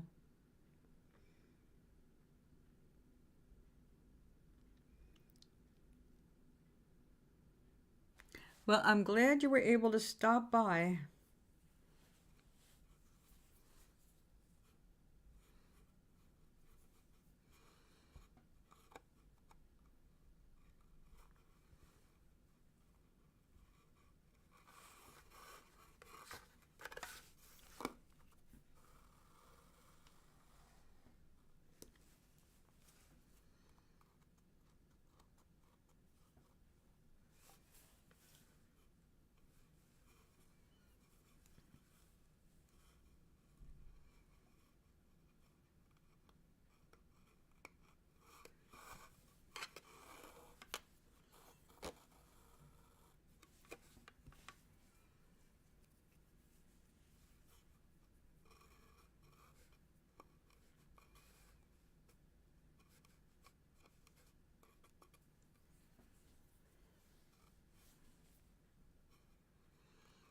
Running out of room.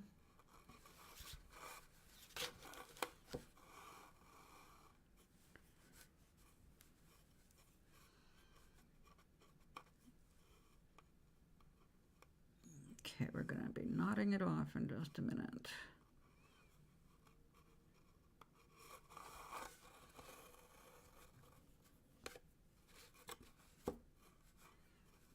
Okay, let's get rid of that.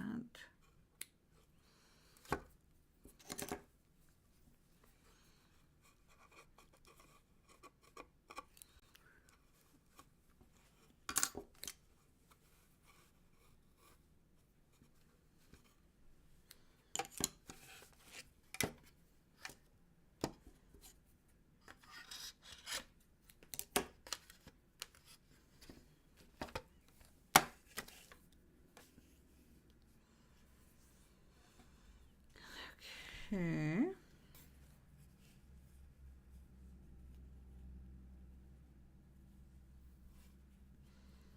I think we're going to do this. Hey.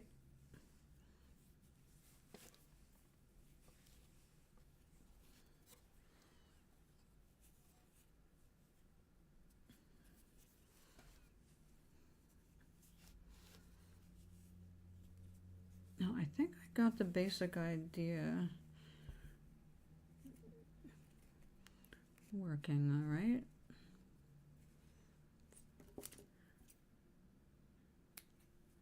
It'd be easier to see if I was working with a regular size loom.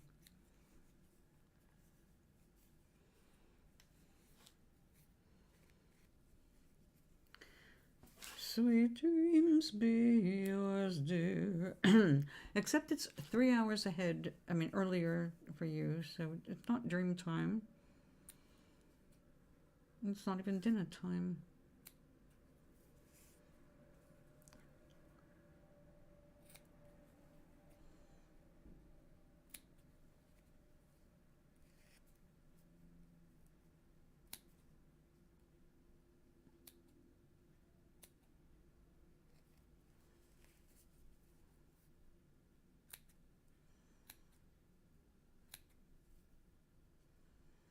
I could get closer, but we're going to wait for that.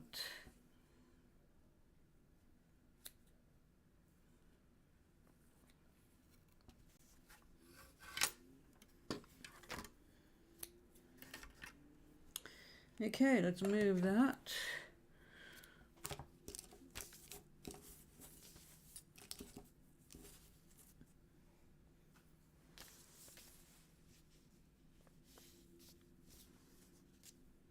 Oh, yeah.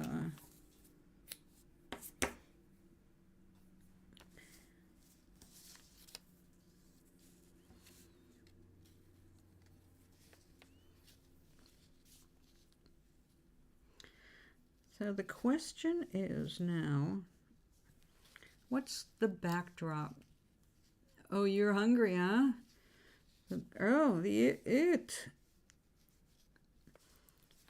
You must eat to keep up your strength.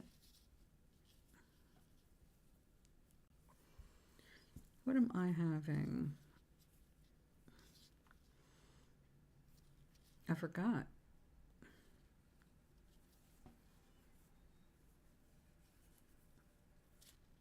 I'm starting to get hungry too. I did not defrost anything because I have like 2 different kinds of fish that like you don't even have to defrost them before you put them in the air fryer. Just dress them and turn the sucker on. I love that air fryer. I'm gonna be so sad when it dies.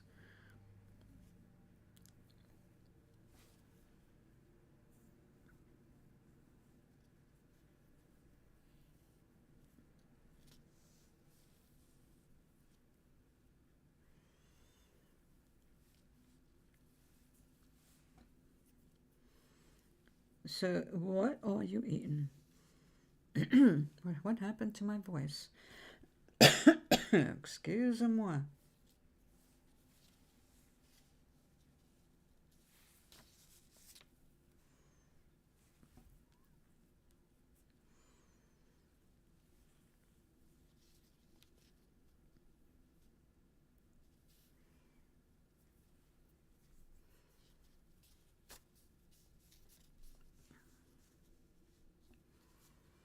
I have some canned hot chili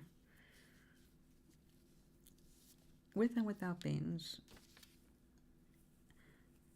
But I really need to reserve that kind of a thing for lunch menu. Excuse me, I think I need some water. Because you don't want to eat something hot and then lay down.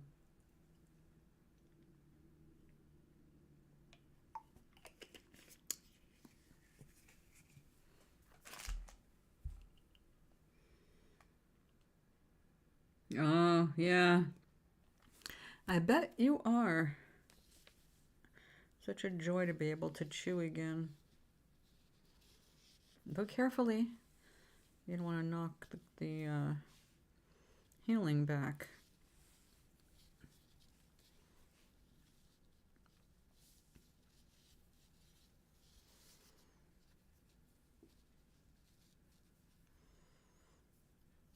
I'm not really feeling very hungry, but I've been eating smaller meals, though.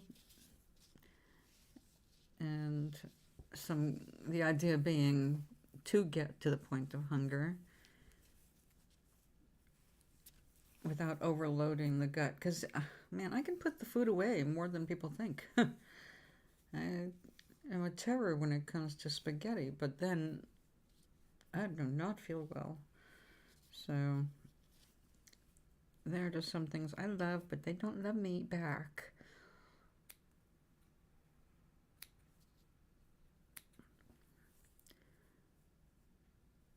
But they're usually the things I crave when I get too hungry. All the stuff that's not good. Like today, I got an urge for pizza. As you well know, I've only had pizza twice in the last year and 3 months. And that's only because Rich was visiting. But now I'm in the mood for a pizza.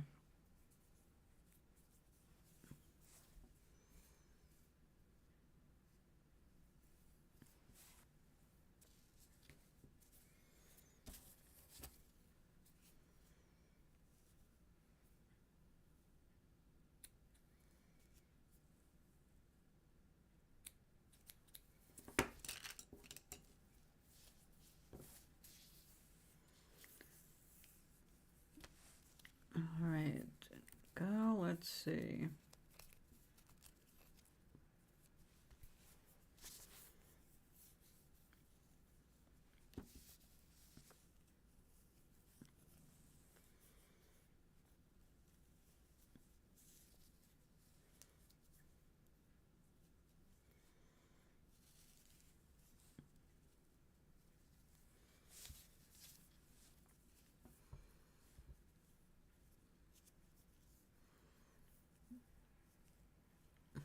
What if I could make a button? But that would, all right.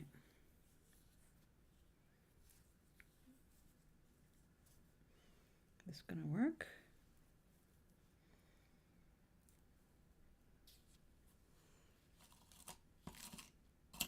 Oh, what did you just do with that? Well, maybe will that work?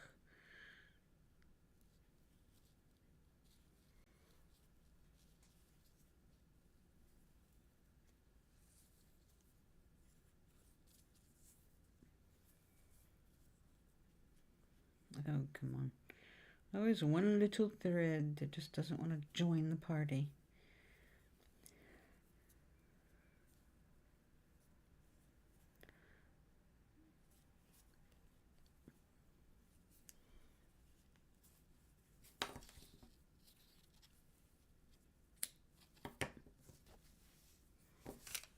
All right.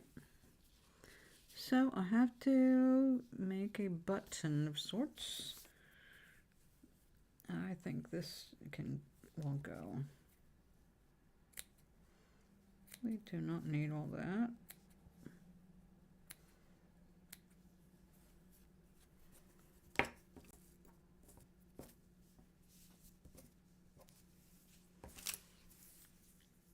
Okay, no, the other way.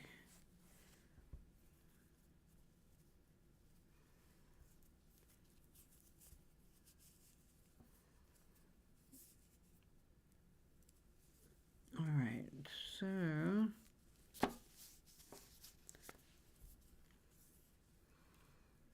looks kind of cool. We'll have a little button here. Right there. We're going to have to try this on tomorrow. It sounds good to you too, right? Damn. Yeah, I don't think I can do it. It is tempting.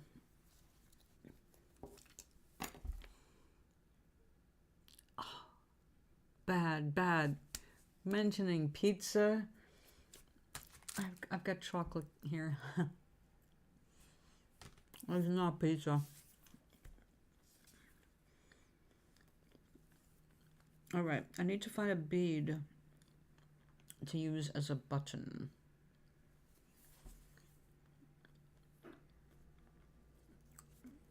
You know, Meg, we used to be, after I moved here, when I had that one pizza that was a nightmare, and then another one that sucked too, I was like, I'm easily done with pizza. I don't have to worry about that temptation again. Until that night I gave in to temptation, and I tried a different pizzeria, and they really make good pizza. They make pizza like I used to make pizza, which was pretty good. And they're like the closest one, the fastest. Like, I shouldn't know about you people. Bad for my diet.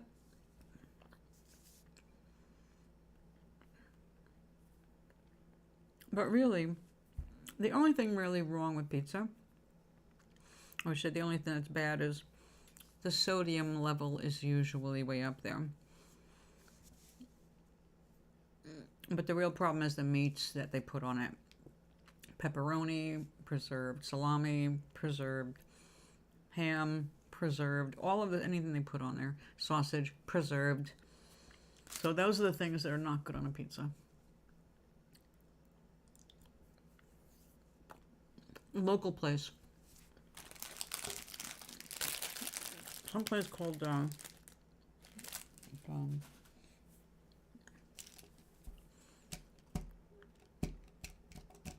I forget the name of it. But they make really good pizza.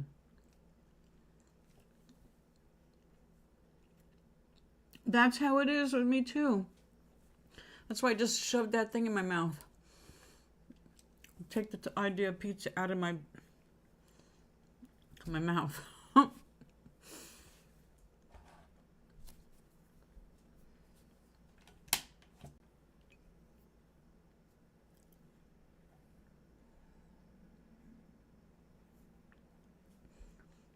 See, the nice thing about pizza for me, even if it ends up being a little bit expensive, it's still kind of economical because I never eat a whole pizza. I can get a small pizza, and I'm telling you that half of it will go in the freezer for the next day, or refrigerator for the next day. So I always get at least 2 meals out of even a small pizza. So that's not so bad.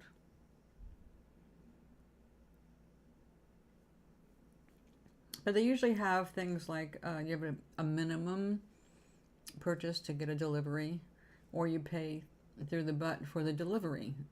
It's like one or the other, you're going to pay a minimum of $20.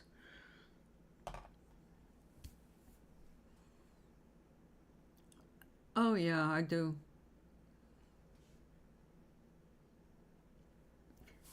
I always end up freezing, unless a small one is 2 days worth of food for me.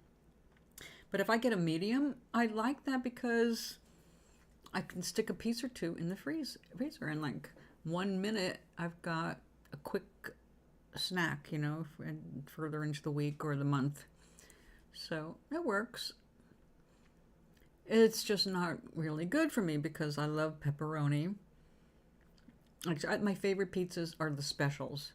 Everything on it except I do not get ground beef, ham, or sausage. But everything else, pretty much.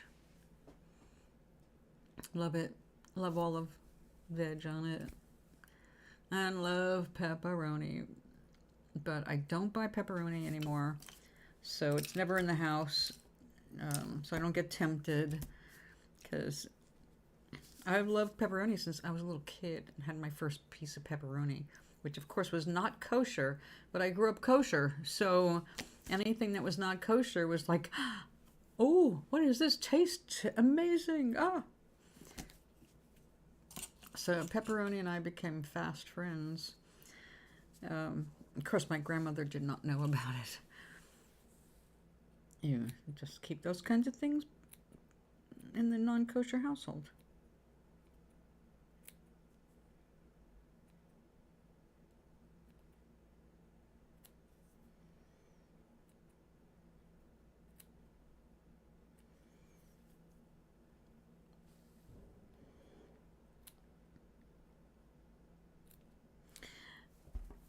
Last night I watched one of those 30-second how to cut your own hair into layers bits. This woman, she said she cuts her hair all the time, but this time she found a faster, easier way to make perfect layers. And I'm watching her do it, and it's like, yeah, she said, make a ponytail like a unicorn, and then make another ponytail like straight up, and then I took a little too much over here, but it made this great, and it's like, whoa, killer body bounce and all that. I guess it helps if you have beautiful young hair that's nice and thick to start with. I have old lady hair these days. It's not nice and thick anymore.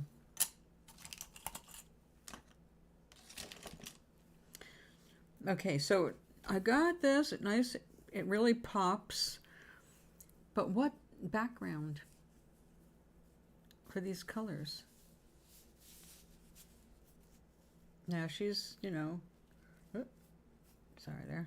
I thought I knocked her eyes and her eyelashes off.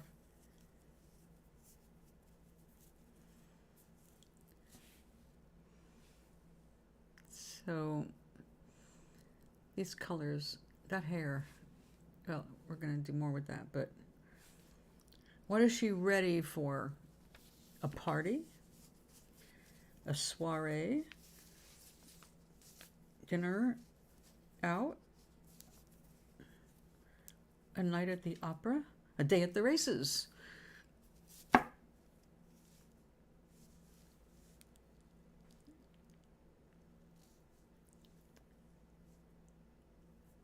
Okay. Sweet dreams, Charlie. See you tomorrow. Tomorrow is Saturday. Only thing I have to do tomorrow is laundry. And, you know, assorted chores. But I'll be here on YouTube tomorrow and then Sunday Twitch. Now you got pizza. I got pizza in the brain, Meg.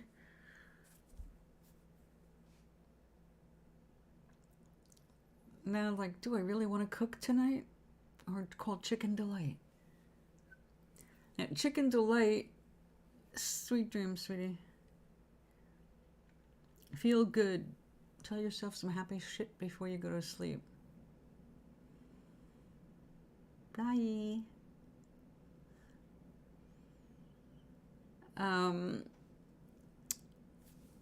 Yeah, gosh.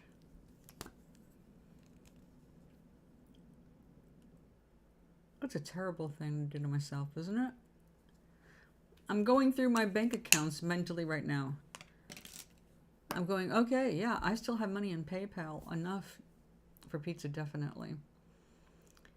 I was going to say, wait a second, I got a $10 gift certificate in Amazon. Oh, damn, that's not going to help me get a pizza. I guess I should. It'll take at least an hour to get here. Even though it's close by, it is Friday night. Oh my God, it's Friday night. I should stay up late. Party.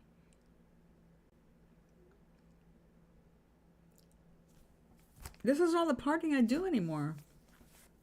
I mean, aside from Resignation, and this is it. Hanging out with you guys. Doing a little bit of this and a little bit of that. Okay, so apparently it needs to be this big. So it's like perfect size for making Toblerone clothes. And we'll see how this does on Toblerone herself, because it might be too much. I got a pizza party. Everybody get pizza!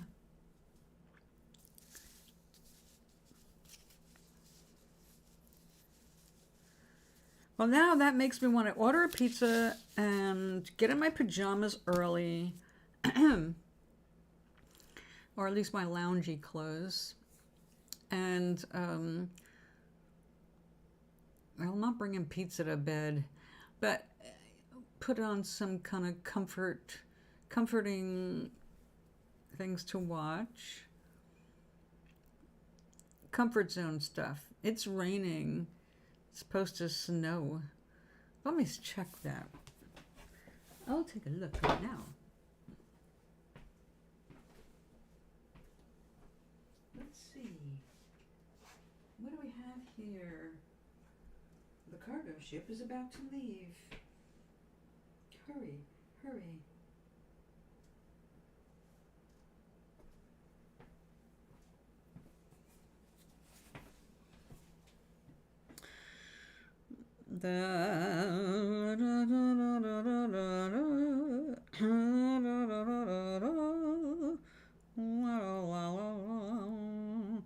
Sorry, out of tune. Let's see. It's been 40 degrees or 4 degrees Celsius since I got up this morning. It has been a consistent 40 degrees this entire day. Yeah, it's the right day. It's the 20th. 5 p.m. already? Oh my God, it's almost 6. Well, as of 5 o'clock, we were expecting rain, snow, likely, then chance of rain and snow.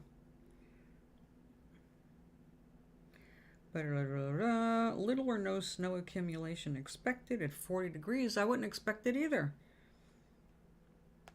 Sunday. Well, it looks like tomorrow it's going to be partly sunny and then partly cloudy.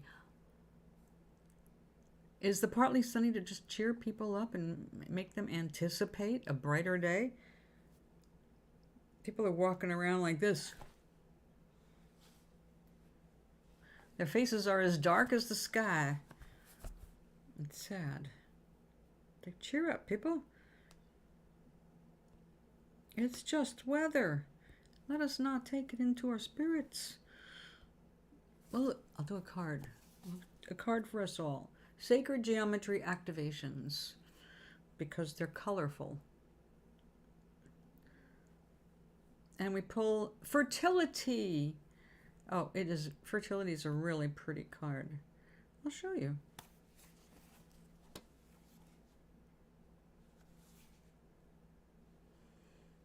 Isn't that pretty?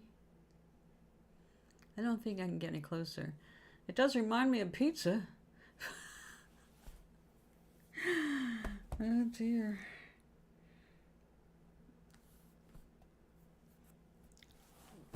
Maybe we should do a different card, one that doesn't resemble pizza.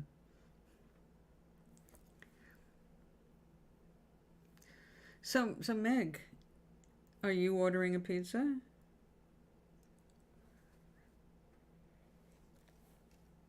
Yeah, it is pretty. I love that deck. I have that deck in a physical version as well. It is very cheerful.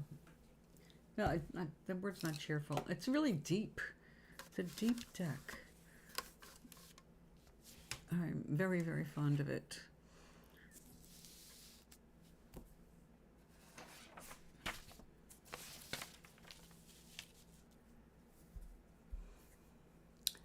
So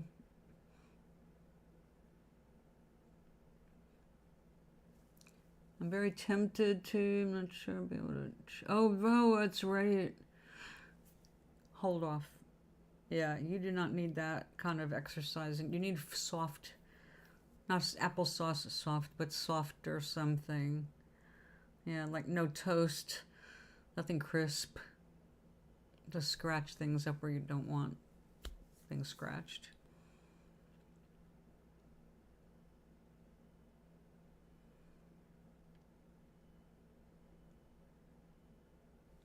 I know I'm very tempted to, but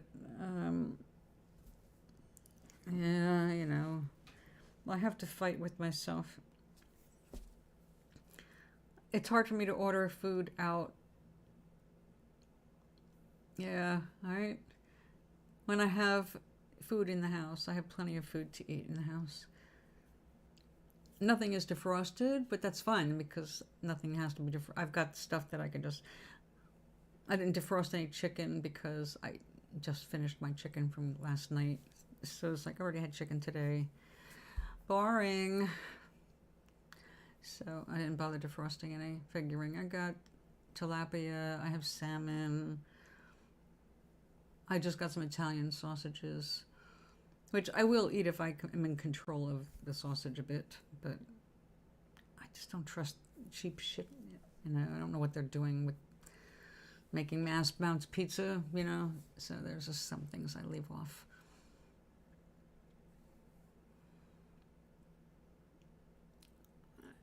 Well, a soup with a lot of stuff in it might hit, you know, hit the spot. So, the chat has the video, but the video is way behind. So I just, out of the corner of my eye, just saw me going like this. It's like, what am I doing?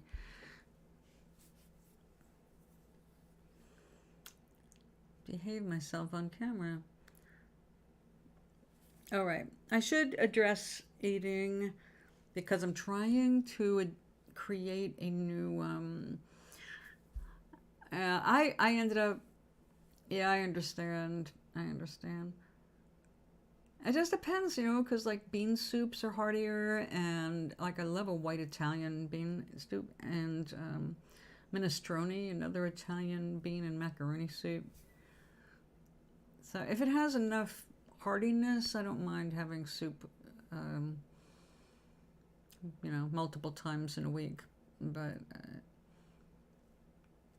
yeah, it's more of a flavor thing right now. Like, what do I want to taste? This is terrible. Here we go again. So, anybody new watching the show, you need to know that we get into food. I love food a lot. I like trying different things. Not too different. Baraka, hi. How are you? I haven't decided on what dinner is going to be, but I know if I do order the pizza, it's not gonna be here for an hour, which means I have to gauge how hungry I am. I don't want a stomach ache by the time it gets here.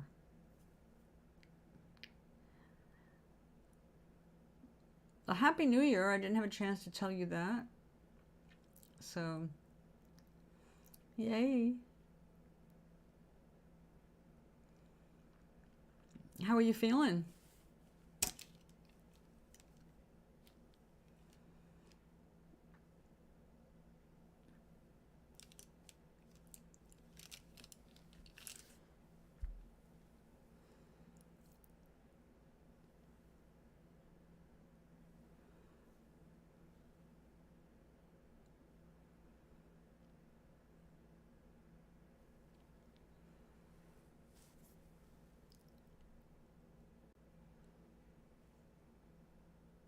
Thank you.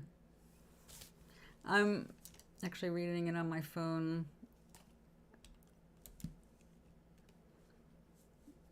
That's the beginning.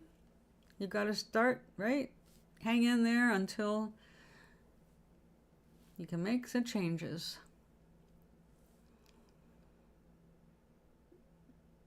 I have been urging people who are experienced in meditation to please go to YouTube or stay here on YouTube and check out Dr. Joe Dispenza.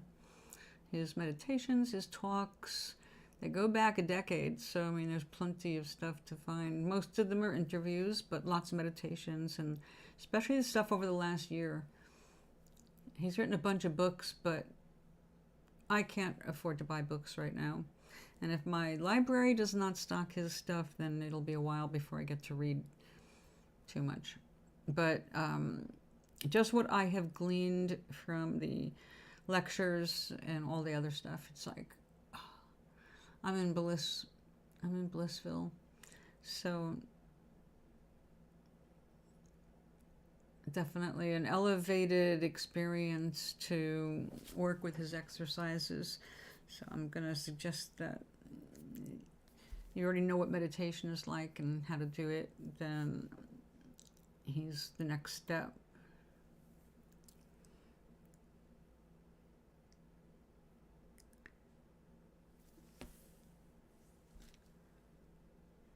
Oh, God, me too. I'm so glad I reconnected with some of this stuff that I knew about in the 80s, like when Louise Hay was early on the scene. She was on the scene already for years before I discovered her. I discovered her because I happened to work with a manager who discovered her and was using her book, the basic one, the blue one, like How to Heal Your Body. So that's when I first learned about Louise Hay, and I just learned more over the years. But right now, there is a huge amount of her stuff out there on YouTube, and there are some things that have no ads. If you're going to meditate, then make sure it's like no ads, because otherwise it's going to be interrupted, and you'll be listening to some crap in the middle of your oming, you know? So, yeah, but Dispenza is... It's like we have Louise Hay, we have Abraham Hicks, and we have Dispenza. And what you can get just from those three people alone is a huge amount of very important material. So you want to change your life, I would definitely check out these people. There's also, I noticed, a little bit more Esther Hicks stuff out there. That was like, for a while, it seemed like really tightly controlled, and I was just seeing the same stuff over and over again. But there's definitely some stuff that's more recently posted. I'm glad that some of the old lectures and old things that, you know, people paid a fortune to go to start with are now free. People are just posting the experiences. They are. You know, I understand if it's something in the middle of, you know, late night comedy or the news or something, but if you're meditating, it's just the wrong place for an ad. And I don't think there's any getting around them. So, ugh. But there are definitely some that say that, no ads. I listened to one that was, I think, like 38 minutes. It's completely peaceful. So, Wayne Dyer, another one. A lot of Wayne Dyer stuff out there that is ad-free. So it can be found. It's just difficult sometimes to find it. And the stuff's on different channels. You know, it's all over the place. But I will say, one good way to know if you have a good channel or not is the condition of the host. If the host is sitting there talking about how fucked up they are, that's not the channel you want to be on. It's better to go and get your information from people who already have at least some of their shit together, and they know what they're talking about, but they also know because they've applied it to their own lives, and they can be the proof of the pudding. And you have to see something like that. I started watching something the other day, and the guy was like so down on himself in different ways, and I'm sure he didn't hear himself, but I was hearing him, and it's like, I don't need lessons of anything from someone who is that far removed from their own self-esteem, you know? Oh yeah, hypnosis ones too. It's like, what's the sense in trying to get you into that kind of a relaxed, receptive state, only to throw a commercial for like a Chakava down there? And even that, it's like those things just piss me off because like I want to see you back up your claims. I want to see the science behind it. I want to see the people that's really making this, like changing their lives and their health. I want to see something besides your bullshit. I am so sick of these commercials over and over selling bullshit. But also, I am really sick of the clickbait titles that people are putting on things. Like there's so much good information out there on from Joe Dispenza, coming through a couple of other people who have interviewed him personally and have done a bunch of good editing and gotten some stuff together. But they put the worst kinds of, click me, like manifest millions of dollars, it's like, shut up, stop manifest millions of dollars. You really think that's going to help people who need money?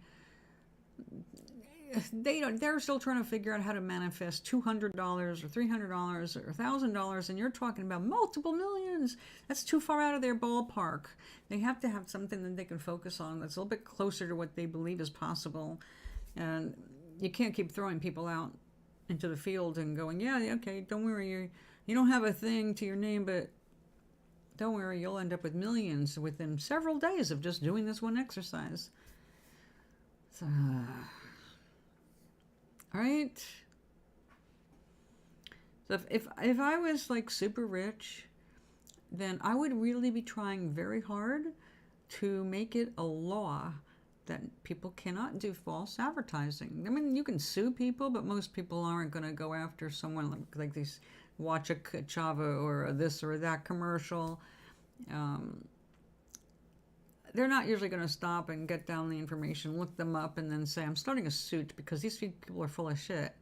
People just let it go by, and since they are paying to have their commercial on, of course, whoever is letting that commercial run doesn't give a shit as long as they're getting that revenue, because that's how they stay alive. So I would make it law that they would have to prove what they're saying. Everybody. I'd have to have a lot of millions, I'm sure, to influence law. Because all of these rip-off people and rip-off corporations, they're lying straight up. They're stretching the truth at the very kindest way to put some of them. Full of shit is how they are, most of them. I'll tell you, one of the things, I am getting sick. I mean, like physically sick. Whenever I turn on Spotify or anywhere and that starts telling you about this prescription drug side effects. It's like, as they're running down the side effects, I'm starting to feel myself go, I'm ready to throw up listening to that. I don't want to sit here listening to that shit. Out they go. So, like Spotify, oh man, Spotify takes a lot of pharmaceutical company ads. I don't know if you've noticed if you listen to that, but I realize they want to make you pay so much a month to be ad-free. And if you can afford $10 a month for Spotify, kudos. I'm not one of those people that can keep buying these things. But they take a lot of money from people who are outright trying to sell you shit that you shouldn't have anything to do with. I mean, if a doctor isn't bringing something to your attention, there's a reason for it. It's not because they don't know what's out there. They don't know everything that's out there, but they do have pharmaceutical reps. This is, the reps aren't allowed to be giving them bribes like they used to, but they're still out there informing them of new products. So they aren't completely brainless when it comes to meds, but they don't need a patient coming in and saying, hey, how come you haven't tried this on me? The doctor may have already thought of that drug for you and then found 15 reasons why that would be a bad idea. But you go in there with this headset that's what you want to try, and then it makes you sick or you die. And the doctor gets in trouble. So I don't think they should do any of that shit. I don't want to hear about it. I don't have those diseases. I don't want to start thinking about them. I don't think things should be put in people's heads. I don't think this country is near as sick as people think they are sick. Yeah, we all have crap, but I don't believe it's anywhere near what people think it is. How do they get these figures that 94% of the country is taking or has been taking antidepressant drugs? If 94% of the people in our country need antidepressants, doesn't it behoove us to find out why and fix it?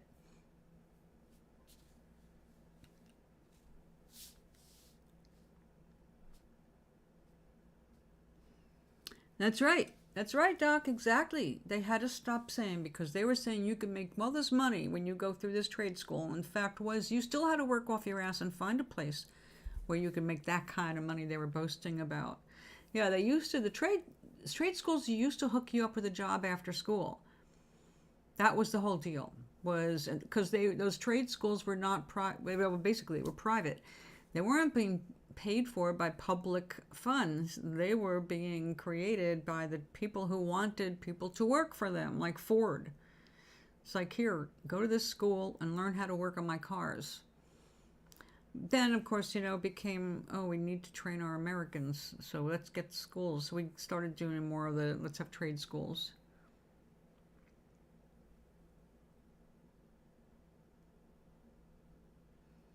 Exactly, Bureka, and that's the whole idea. They're pushing that drug. They get a person convinced now they will not get better unless they have this new drug. Look at how cool those people look on TV. Look how healthy they look, and look how happy they are. And say, yeah, those are fucking actors. Can you not understand that when you watch a commercial? TV's not real. TV is selling you stuff. That's all it's for, is to sell you shit. So, since all it's there to do is sell us shit, we should know what shit we're selling, we're being sold. It's like, is this really okay to take? Do I really need this much titanium dioxide in my pills? If titanium dioxide's not an active ingredient, why are you putting it in there? Ah. And what did you learn at that particular school?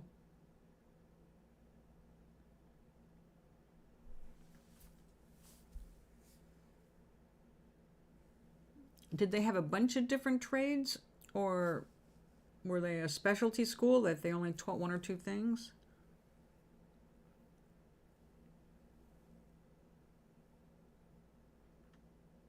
Oh yeah, Bereka, that's another point. That's another good point. All right, people are on a generic and they don't even realize that they're taking exactly what they thought they were asking for, but didn't know any better.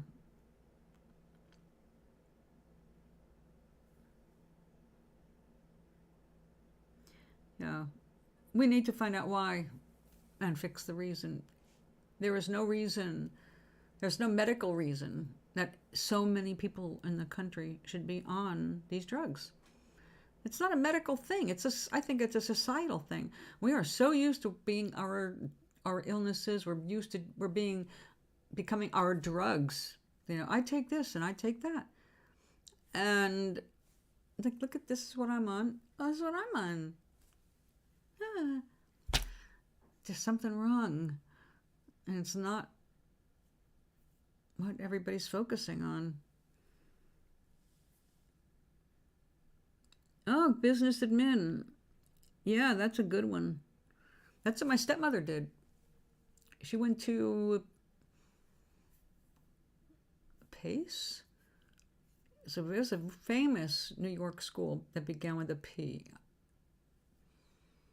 And it was all about business. Oh, yeah, the one that failed? Like everything else he's ever done? The one that he had to settle $20 or $25 million with the students he ripped off? Yep. How can we forget?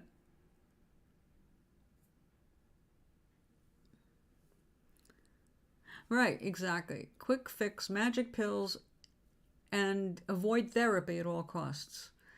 But therapy is the only thing that's going to help. And unless you have an actual chemical imbalance, and they have proven now that very few people actually have an actual chemical imbalance. There is usually a good reason for any kind of a malfunction, and it's not something that necessarily requires a pill.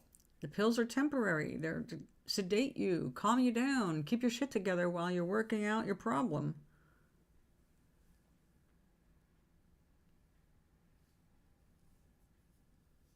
Doc Grady is Maui. On Twitch, he's Maui.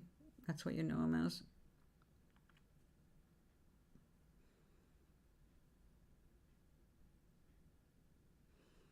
The thing is, I just don't want young people to keep going around thinking that the world is done. I mean, we're in for a lot of shit. That's not a joke. I mean, we see what's happening. There's going to be some problems we're going to have to work out, but it doesn't make things insoluble. We are here to solve these problems. We created them. We have created all of these problems. Nothing has been an accident. Therefore, we have the ability to reverse a great deal of it.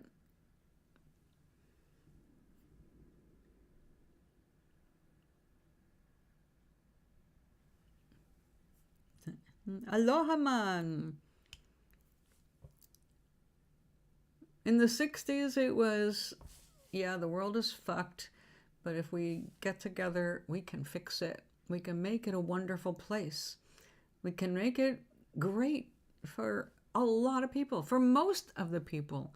There's some things we're never going to fix because we cannot change entire continents until the weather changes. And we can change things up to a degree, but people still have to do the work. And that's a lot of slow motion stuff because we have destroyed our environments all over the world. We have just basically eaten them alive and not replenished everything that needs to be fixed. But it's not too late. We can still do these. We can still make repairs. It depends on how upset these things make you. If they upset you enough, then you will take some kind of an action to lighten the load on the planet or to recycle things more carefully or whatever. You will think of something that you can do to contribute to the betterment of our planet instead of being all afraid of what's happening. And definitely we don't want to go down the negative mental path of seeing it as impossible to fix.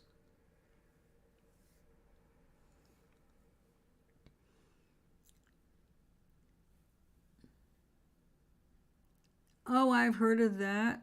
I'm going to get you, sucker. Was that a Pryor? Richard Pryor. Was that his movie?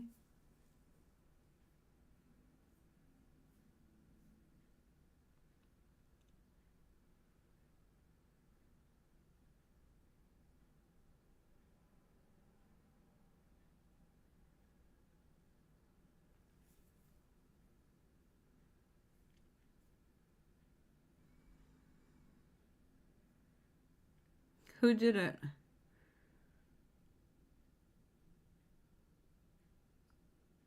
Yeah, I don't remember seeing it, but I definitely have heard of it. That's an old movie.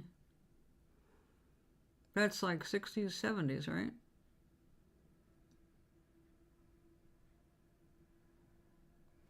Oh, the Wayne brothers? Oh, then it's not that old.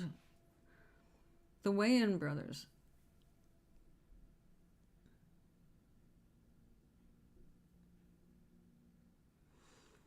But I could have sworn that was an older movie. You sure nobody else did that first?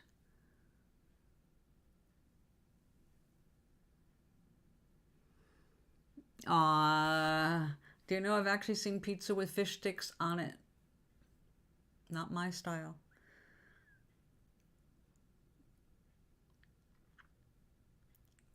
But fish is good for you. I do have some breaded butterfly shrimp. I've already had 3 of them today though. Watching the cholesterol. Yeah, that's I think the 90s too, yeah. Back when they had Living Color. Loved that show. Only one, huh? Well, I love the Wayans. Very funny, very smart.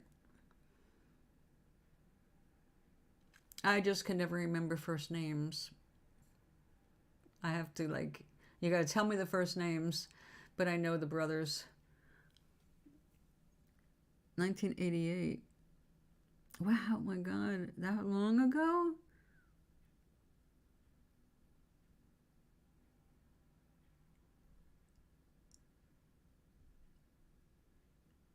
So, what's the point, Doc?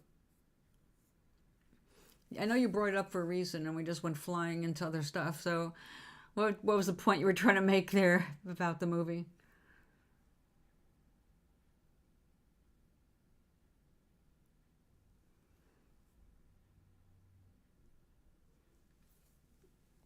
And I'm straining, either strain to read that, or strain to read that, either way.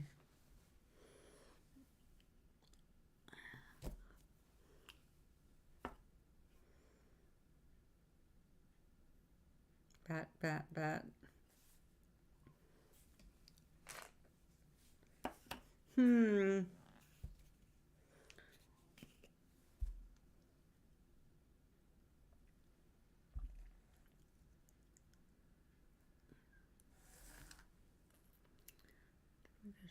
We went to protest the government, and they gave all the brothers jobs, and the brothers wasn't angry no more.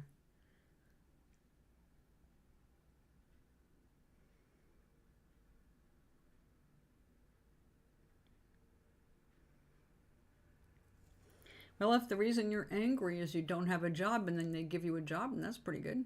No reason to be angry anymore.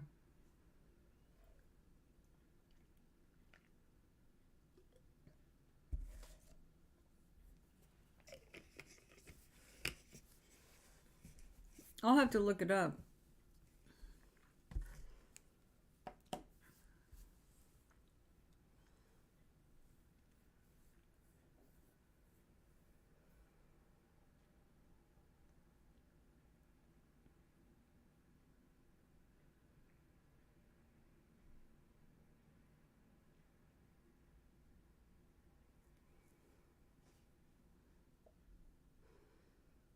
Okay. I know I'm going to need to eat. Also, I'm going to need to stand up and move my butt around.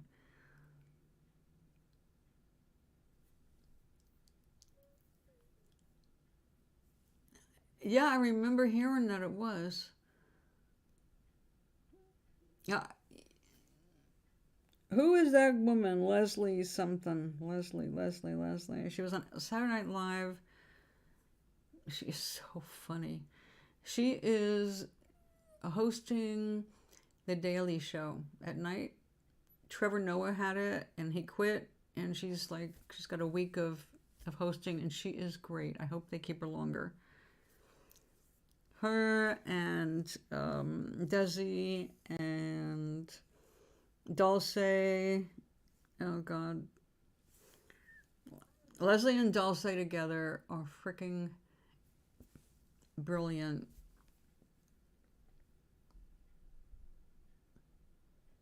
But Leslie, I love Leslie because she just lets it all out. And she just, it's like, yeah, okay, you're saying that for me too. Leslie Jones, thank you. I know, it's only for the week. So you did see her. Good. She's so funny.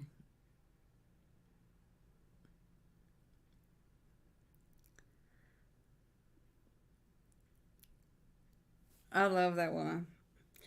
Well, guys, I love you too. I'll be back tomorrow, a little earlier in the day. I had all kinds of stuff I had to do today, so I couldn't get here until after. So, I will be back tomorrow at some point. This is my mouse. I will end the stream. Have a lovely rest of the day and evening. And if you're around tomorrow, please do join me. It'll be a lot of different hosts. Oh, Wanda Sykes. I love her too. But actually, I like Leslie Jones better. I mean, Wanda is so smart and everything, and she is great.